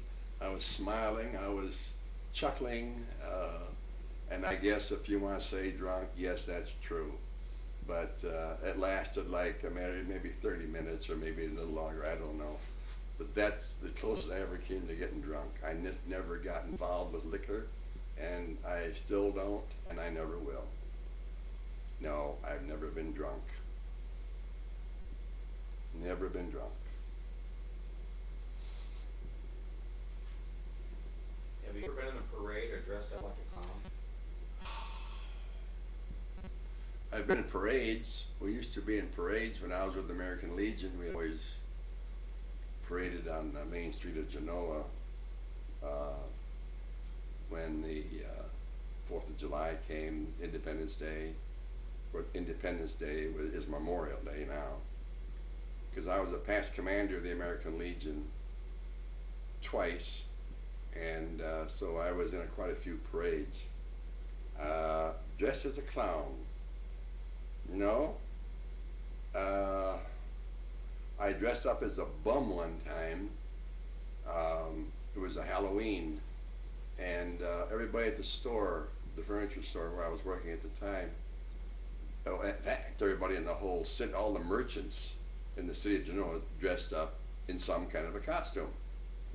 The lady I was working with, Rose Vajada, dressed up as a kitten, a big cat with the tail hanging behind and the whiskers and all that. It was really nice, cute. But I dressed up as a bum because I had a lot of old shoes and old clothes at home that were, your knees were out. Of course, now it's fashionable to have your knees out of your pants, but not then. And I had a torn shirt, and somebody painted my face. I had my hair all messed up, so I went around like acting like a bum. But no, not as a clown. Never had the opportunity. But you know what? I think I would enjoy being a clown. I really do. I see some of these so-called clowns. They call themselves clowns, dressed up in a clown uniform, but they don't know how to act as a clown, especially with a small child. I think they're totally lost in a lot of cases.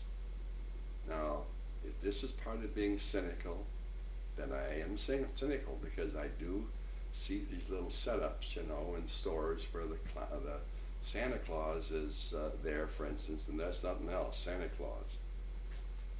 Some of those Santa Clauses, I don't understand. They are so artificial. But here again, that's my cynicism coming out. But the clowns could do a lot better job by smiling once in a while, being happy, and treating the child as a child. And I sincerely believe that. But I would like to be a clown. Yes.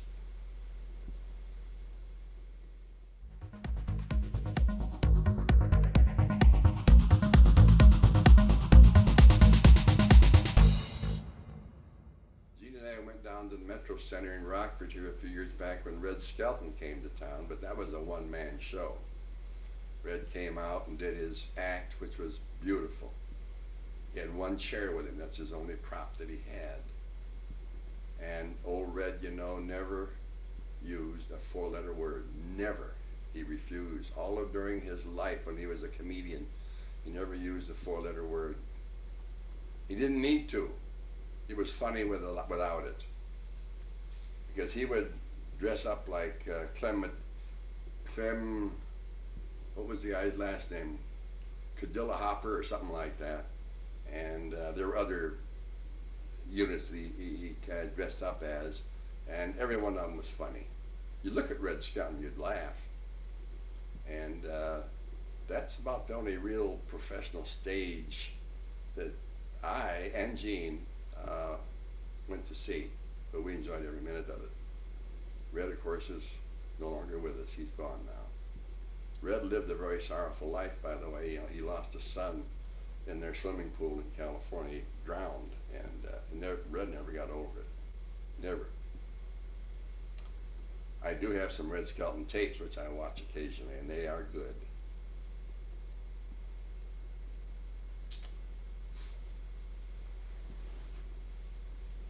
What was the first movie you saw at a theater, and how much did it cost? Oh boy, what was the first movie? I think it was a Western. I think Roy Rogers was in it, but I'm not sure. It was in it was in Sandwich. Yes, Sandwich. And at that time, we could go to the movies on Tuesday nights for 10 cents. Believe that or not, because it's true. For 10 cents, we go to the movie. And we enjoyed every one of them. Every one of them. I remember one in particular was a Western. And it was a spot in the show where the bad man was standing behind a door. And Roy, the good guy, was coming into the room with his gun out, you know. And there was a guy sitting in the back of the theater. He yelled out, "Hey, Roy, he's behind the door!" I'll never forget that. Long it was, the guy couldn't help himself. He's, "Roy, he's behind the door!" But anyway, that was 10-cent night. And from that point on, of course, why movies were much more expensive. And today now, they're up in the dollars. But I think the last movie I saw was E.T. back at the Chesney Park Mall. One of the theaters down there was E.T. And Gene and I loved that. It was different. And I also remember going to see Jaws when it first came out. That was in DeKalb. We saw Jaws. But now the movies are on the TV. Of course, I don't watch too many of them. If I want to see a good movie like The Ten Commandments, I got a tape. I watch that with Charlton Heston. There are some good movies out there, but most of them are not, in my opinion.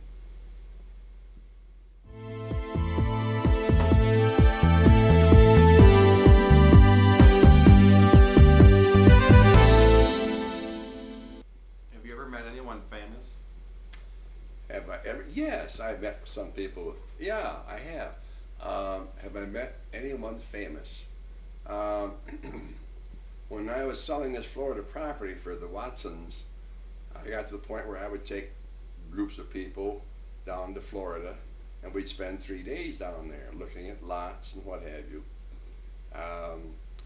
When I went down, I was strictly their chaperone. I could not sell a piece of property in Florida myself because I didn't have a license to sell property in Florida. So Don McNeil used to be on the radio, and Don McNeil was down there one time, and I had the opportunity to fly in a plane with Don McNeil up to the north end of Florida, and we had a nice conversation going up and coming back. was also a White Sox first baseman. I can't remember his name right now. Anyway, we got to the point, he was there too on occasion. I'd meet him and got into a poker game with him one time, and he kind of cleaned us out a little bit. He's a pretty good poker player. But he also spoke Spanish. And whenever he would be up to bat and the pitcher would throw a ball and the umpire said strike, and I'm trying to think of that man's name, I can't do it right now. Anyway, he would say something in Spanish to the umpire about you're wrong or you stupid idiot or something of that nature, but he'd say it in Spanish. So the umpire, he didn't know what he was talking about. Until one day, there was an umpire behind the plate that understood Spanish. And it happened. The umpire said, "You don't belong in this stadium, out of here." So he was pitched out of the ball game.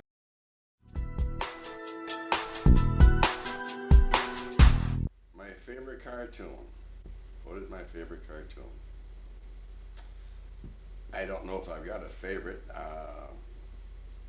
I do enjoy watching the one with the cat and the mouse. Which one's that?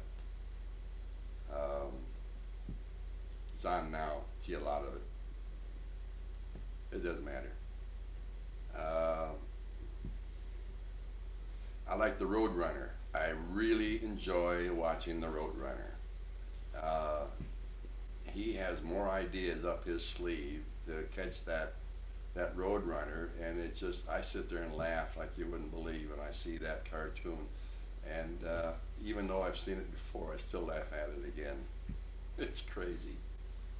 The Mickey Mouse, not necessarily. They weren't the cutest that I could find, but I'd say the Roadrunner and this Tom and Jerry. Tom and Jerry. That's the name of the cat and the mouse. Of course, Jerry always wins. He's always comes out on top.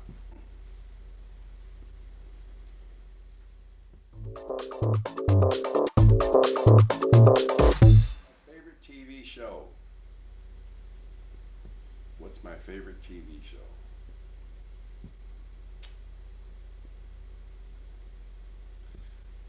I'd say In the Heat of the Night. I know it's all in reruns now, but I enjoy watching The Heat of the Night. And I think MASH is right up there alongside The Heat of the Night. I do like MASH. Both of these were way back when. Not way back, but quite a ways back. And then just recently, there's been quite a few articles written about the Andy Griffith Show that took place many years ago.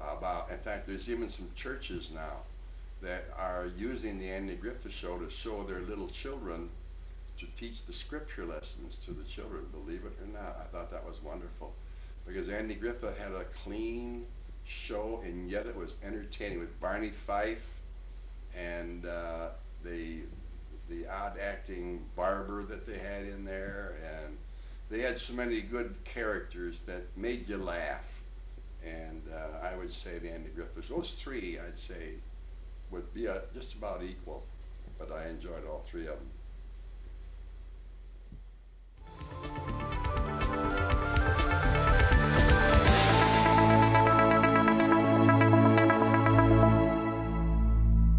The president I admired the most was Ronald Reagan, without any doubt. I think I admired Ronald Reagan because when he talked, he was a communicator. He was named the great communicator. When he talked, he made sense. You listened. I have this thing, for want of a better word, about politicians. I think politicians are a breed all by themselves. I'm not saying they're all bad, but I'm saying there's a bunch of them that could probably be replaced and not thought of again. And you read all the scandals. Well, look at our president with his scandal about his private life. So I'd say Ronald Reagan, and he went through 8 years of the presidency and did a fine job, in my opinion. Eisenhower was president. I didn't think he made a very good one because he was more military. And Ulysses S. Grant, back in the Civil War days, was also president, and he was a great general during the Civil War. And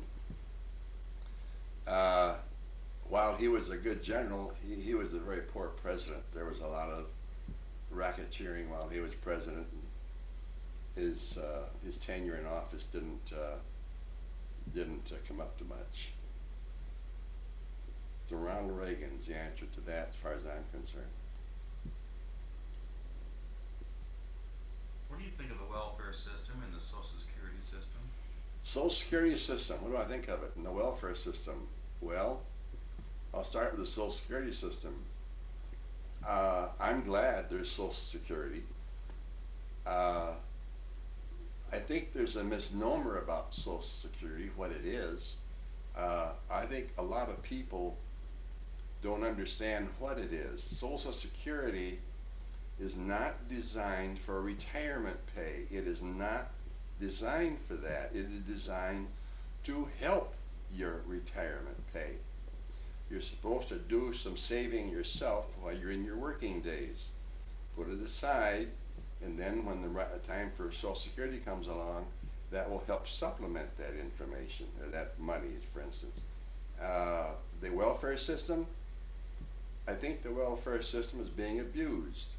The food stamps are given to people, for instance, that go in and buy steaks and all kinds of good groceries, then walk out the store and get into a brand new car. I don't understand that. I just can't understand it. And I've seen this happen time and time again. Now, I'm standing behind somebody like that, and they're buying steaks, and I'm buying hamburger. And I'm going to pay for mine, but actually I'm helping pay hers too. Come right down to it. Now, there's nothing with the food stamp program or the welfare program for those that need it. I'm talking about the people that don't need it. And there are a lot of them out there that are that way. I just have a problem with those that can get in those brand new cars and walk off with all that food. And it's just something that it bothers me. It's probably a good thing we have it. But I do think it's abused by some people.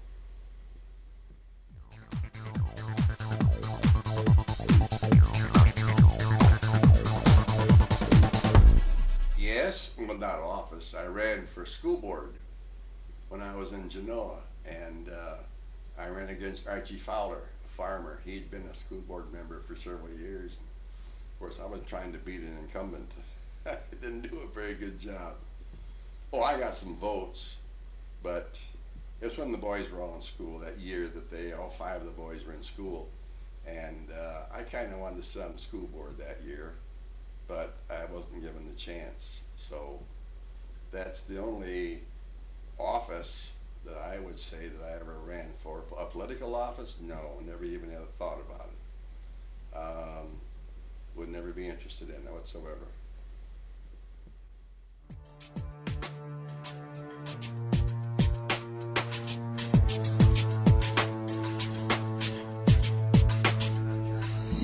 Yes, I was on jury duty once in my life.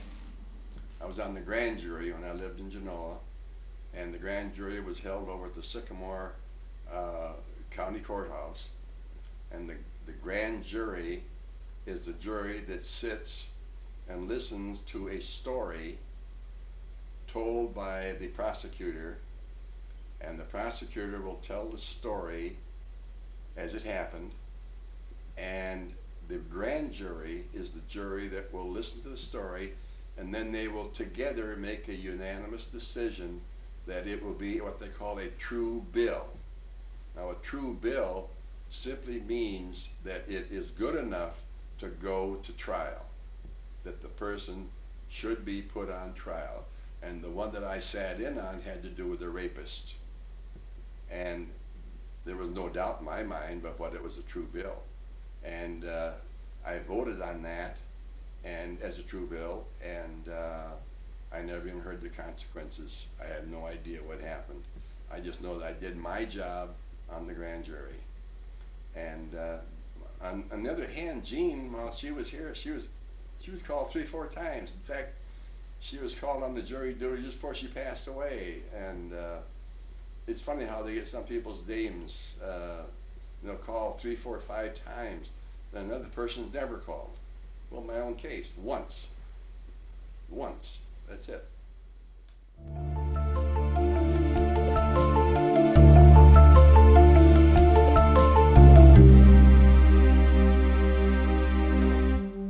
Howdy.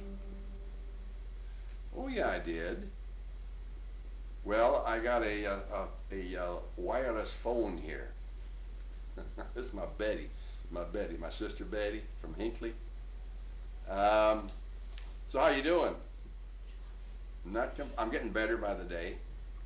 A few steps every once in a while without the cane, that sort of thing. I drive in the car almost every day now, and I stopped wearing my dang sandals. I hate those things with a passion. I got a pair of old shoes on that have soft tops. They're loafers. And I've ordered another pair from Mason Shoe Company. I hope I get them pretty soon. So, other than that, yes, doing fine. Mm-hmm.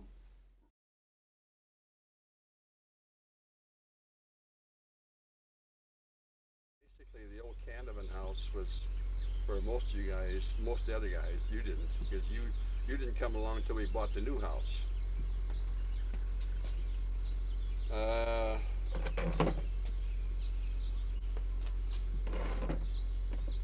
Well, let's see. We had Ronnie before we came up to Illinois.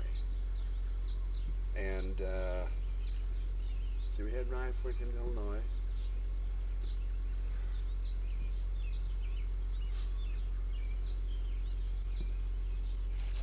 Roger and Randy we had at the old Canavan house, but they were in their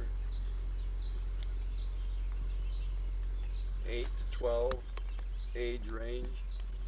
I'm trying to think where it was before that.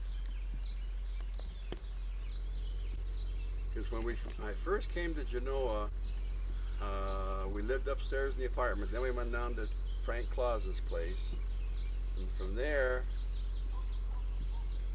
we went to the Canavan. Oh, I think we'll go with the Canavan house on the corner in Genoa. Favorites. What do they mean by favorites? 111. Listen to the birds. They wake me up in the morning at 5 o'clock. Oh my gosh. They're so loud. Favorites. What's your favorite candy bar? Where do you usually buy it? At the drugstore or the grocery store? How much does it cost now? How much did it cost when you were growing up? Now there's a little something I can talk about on that one. Go ahead. What? Am I on? Yeah. Oh. What's your favorite candy bar? Well, I think I can't think the name of it right now. Oh, Snickers is one of the better ones. Snickers, and there's one in the refrigerator, incidentally, in the house. Oh, brother. Where is it? Well, I'll go with Snickers. That's all right. Where'd you buy it? Oh, God, I bought it all over the place. I bought it at the drugstore. I bought it at the ice cream shop. I bought it at the grocery store. My goodness. How much did it cost when you were growing up? Well, my favorite candy bar when I was growing up is a little different from what I just told you about. That particular candy bar was called a Tango. I'll never forget it. And a Tango is a bar about this oval shape, like this, and it had like a cake type of bottom on it, and then it had chocolate on top of that, like an egg shape, you know. And then on top of that was nuts, and top of that was chocolate. It was called a tango. And you know what the price of it was? 1 nickel, 5 cents. But I tell you what, I love those things. And of course, nickel, I might as well have had $5 because a nickel today wouldn't buy anything like that. But the Tango bar is history, no longer around. 5 cents. Tell me about your backyard. My backyard. Right now? Well, let's see. He's looking at the backyard. You see my barn back there? That's a 12 by 12 barn that we bought in 1987. We bought it as a package. And several of the boys, I'd have to look it up, came up and helped me put it together. But we put it together and built the barn. And it's been a tremendous asset because I got stuff stacked out there that my mowers are out there now, and my garden tiller it's full of stuff. And we have a big garden out here behind that pine tree. Now this year I probably won't do much as far as garden is concerned because you know the grandmother, my wife, is not here any longer. She's up in heaven with Jesus. So I'm not entertaining any kind of a garden. If I need some vegetables, I'll go down to the grocery store and get them because I don't need that many. Anyway, we put the fence around there, primarily to keep rabbits out, but we found out that rabbits are pretty slick. They go underneath the fence. They burrow underneath the fence, and I can't keep them out. So there's rabbits back in there. I got some scrap wood back in there, and that's where they built their little nest, you know, and they still are, as far as I'm concerned. One of the machines that I really get a big kick out of and like using is my chipper. Now my chipper will take a limb, say 3 inches in diameter or less, and I just run it through that old tube and it just chips it up into fine little pieces. In fact, you can see some of it. There's a mound of it right out there now. And if you look at the other stuff on the left side, that'll all go through the chipper and it'll end up just like that little mound is. And it does it in a matter of minutes or seconds, actually. So, now the windmill you see out there was given to us by Roger. Roger decided we wanted a windmill because of the barn. Kind of goes with the barn, you know. So he bought that for us many, many years ago. And don't ask me when it was because that was a long time ago. We have a lot here that is, oh my goodness, let me see. How big is this lot? It was 100 by 150 to start with. And they had to shave 5 feet off for my neighbor's driveway over here. So we ended up with 95 by 150, I think that's what it is. Anyway, it goes back behind the barn about 5 or 6 feet, something like that.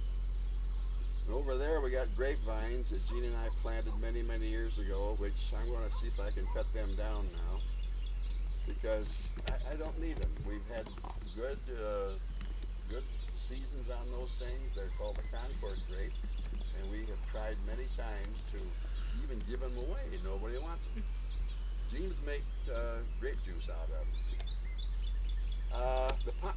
The willow. Well, here's a little story on the willow tree that you see hanging there. We are our good friends from Salmonot, Amber and Sophie Sampson, came up to visit us one day when we lived. This hadn't been here very long, and they brought a stick, a willow stick, a piece of a limb, about 12, 14 inches long, and maybe as big around as my thumb. And they had it in some water and had just a starting of a root in it. And we planted it. And that's the results right there. That little willow tree just kept growing and growing and growing. And today, I think it's a beautiful tree. The only trouble with a willow tree is that they're messy. They make a lawful mess on the ground. And of course, with a riding lawnmower, you can go up and down. You ride that stuff pretty good because it's real limber and it cuts up quite easily. remember the year that my wife decided not to plant the garden. That was quite a year. She came to me in the spring and she says, honey, I'm not going to plant anything this year in the garden. I just don't feel we need to. It's just her and I. And so as soon as she said that, I said, well, that's a pretty good idea. I'd like to put a barn out there. And she always got the kick out of that when I jumped right in there and said, hey, I want a barn. So that's exactly what happened. I went down to Southern Lumber Company and I bought that barn and the kit, and they delivered it up here and dumped it off by the fence. Boys came up. I know Riddell was here, Randy was here, Ronnie was here. I don't know, you weren't here, were you? But then the four of the boys were here, and we put that thing together. And I love it. I just love it. And I can highly recommend getting one of those if you got a wife that'll let you get it and put it up. That's very important. Have your wife say okay. But anyway, I look out in my backyard now and I enjoy it immensely because of all the beautiful trees. Now that pine tree out there, it's called a soft pine, and we also planted that tree. It was like a, how do I want to say it, maybe 5 feet tall, and the trunk might be as big around as my wrist, and it went up to be that size. At one time it had an irregular shape over here on the right side, but it seems to have filled out pretty good. And it too is a nice tree, but now the two trees are beginning to touch each other, and I'm going to have to start trimming some tips off on some of those branches in order to stop, because when two trees do that to each other, they begin to make the tree irregular in shape. It's not a good thing to have happen. We also planted this tree here, and we planted the tree behind me. And we planted the birch tree over here with all the loose bark on the trunk. We have sent away, and we got some trees from a nursery or something for a good price, and that was one of them. We lost the other ones. I think we ordered 5, something like that. And one of them died back there. Well, at least I cut it down anyway, but it was dying anyway. It wasn't in the right place, I guess. The only thing that happened to our backyard here that we didn't really care for was the ditch that you see over here now on the left side of our property. And that had to be put in there because when it rained hard, the block over here behind us flooded so bad that I have seen this whole backyard here, mine included, and the people over there, under water. The water had no place to go. So they came down and talked to us one day, and they said, we're going to have to put a drainage system from the drainage system over there, that's a culvert going underneath the road, to a dry well out here, which is still sitting out there. And a dry well is nothing more than a big hole in the ground. And they put a lot of rocks in it, for instance. And when it rains, the water goes down in there and it just seeps through the rocks and goes down on the ground. That's all a dry well is. And but they had to take a digger and come in here and dig that ditch out, which didn't make me very happy because it's kind of slanted pretty good and it's kind of hard to mow. But anyway, it's there and nothing we can do about it. The fence over there is the fence line. In other words, we own everything up to the fence, and that's their fence, by the way. It's not ours. And behind us, that fence goes all the way around, and then our property goes about 5 or 6 feet beyond that. All these trees that you see around here, including those way back behind the barn, were little seedlings 15 or 16 years ago. They've grown that large. Even some had died. These right here in the front, for instance, it's just amazing. Well, look at the growth on that one tree sticking up there. Brand new growth this year. You can see new growth coming up on this tree. They're going to get bigger. Or on this tree. But I can say this, that when Gene and I moved in here in 1976, we couldn't have been happier. The house, when we looked at it, and I looked at it first, because I was staying up here working at the furniture store in Beloit, and I was running around with a realtor, and this house was unfinished. The guy that built it lived across the street, and he was building it for himself. But the realtor I was with, he says, we can stop and talk to that guy and just see what he says about selling that house. So we did.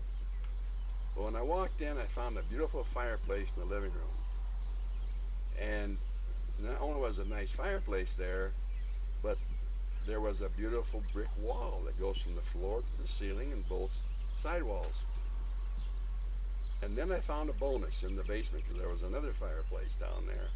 And those two fireplaces convinced me that this is the house that we should buy. And when Jean did come up and look at it, at first she wasn't sure. And then she thought, well, maybe it is a pretty nice house. So I can tell you what we paid for this back in 1976. We paid $49,500 for this house, including this big lot. The kitchen didn't have any counter space in it, had no cabinets. It had a lighted ceiling, but there was an allowance within that $49,500 that she was able to go down to a cabinet maker in Rockford and pick out her own cabinets that went along in the price. The other thing that went along in the price was the carpeting that we put in the living room and all the bedrooms. What it amounted to was $1,000 worth of credit towards carpeting. Well, at that time, I just happened to be working for Leith Furniture, and we sold carpeting.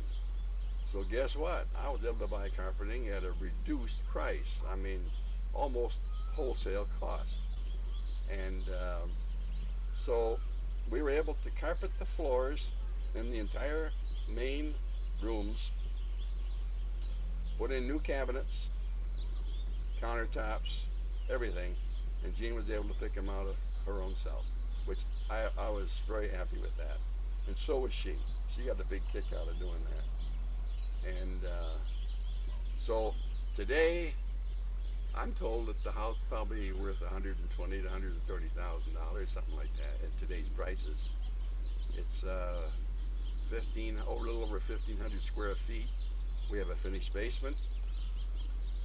Jean and I finished the basement except for one thing that we didn't do, and that, well, we did do it, but we bought our son Roger up here, and he helped hold up a framework that I made to cover all the pipes that go from one end of the house to the other side of the house, which were the heating pipes, the water pipes, that sort of thing. So they're covered up. Outside of that, she and I would get a load of drywall. It would come in and put in the garage. We would go out there and we'd grab a sheet of that drywall. They always come two in a pack, so we'd have to open that up and get one sheet out, 4 foot by 8 feet. And that little pumpkin of mine would grab onto one end. I get down the other end, and I'd back down the stairway into the basement, and she would be a huffing and a puffing coming down. And between the two of us, we'd take those sheets down there one at a time, and we walled the entire basement. And we included a family room with a fireplace in it. We built a utility, or a sewing machine, not utility, a sewing machine room for Jean. She had everything she wanted in there. Her hobbies, everything she could think of was in that room. Then we had the larger room, which we bought some big 8-foot tables, called banquet tables. Bought some chairs to go along with them. And they now sit in that big room down there. And then the last room that we finished was the laundry room. And it too is carpeted. It has a beautiful cabinet that sits right in the middle of the room, that a large top on it that Jean used for sorting clothes, among other things. I also built a utility room in the basement. We took about 6 feet off the end of the large room, and I put in a utility cabinet, or a storage cabinet. So you can walk in there now, you'll see all kinds of things on racks on both sides. So Gina and I put a lot of work in this house over the years, and we did it the hard way. It was hard way too. Sports team. Oh, I'm one of those old Cub fans, I guess. I had a stepfather that used to take me to Wrigley Field where the Cubs played, and I got so that I liked the team. That's when Gabby Hartnett was the catcher, and Billy Jurgis was the shortstop. I can go on and on if I can remember them. I can remember one ball game that we went to, and I can see this happening to this day. A foul ball was hit, and there was a fan, a baseball fan, up in the upper deck of the ballpark, and the ball was hit up in the air, and as it was coming down, it came right down near where this man was standing. He was kind of leaning over the ledge a little bit, and he had a straw hat on. He took the straw hat off, wanted to catch the ball when it came down. Well, it came down, and he got that straw hat right where it belonged, but he left a hole in the middle of his hat. And everybody in that ballpark just ha ha ha to see that happen. It was kind of a cute little story. I'll never forget it.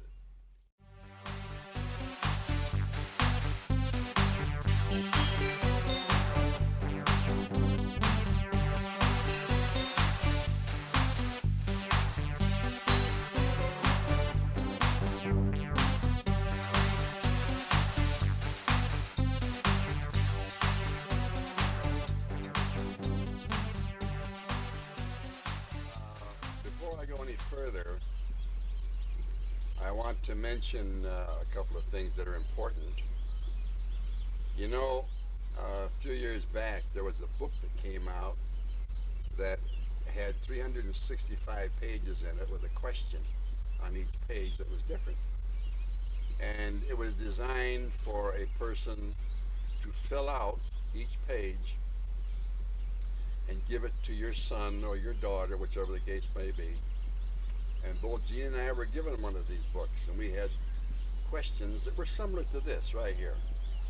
And we filled out those books. It took a long time, and you write 365 answers. But we got it done. Well, that was before video cameras, that sort of thing. Not before, but anyway, I really don't know where the idea for my doing this came from. Maybe it was a suggestion or something. But it occurred to me, instead of writing answers in a book, why not have a video recorder, tape recorder, record me just sitting here, just talking about my past, my childhood, and my friends, and my favorite eats, and all that sort of stuff.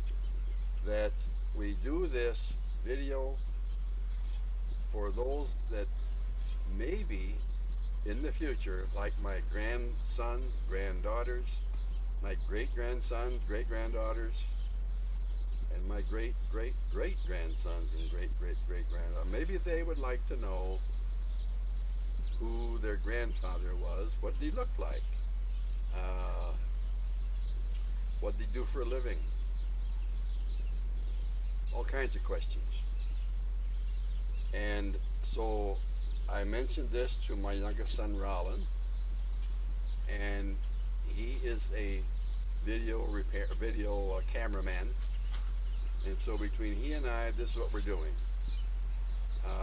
As I said, before we go any further, I want to say to all of you who are watching this film on your screen as we speak, I hope I've given you some kind of a background of what things were like when I was young, as I grew up, when I got married, and the children that we had, my wife and I had, and a lot of the personal things that took place.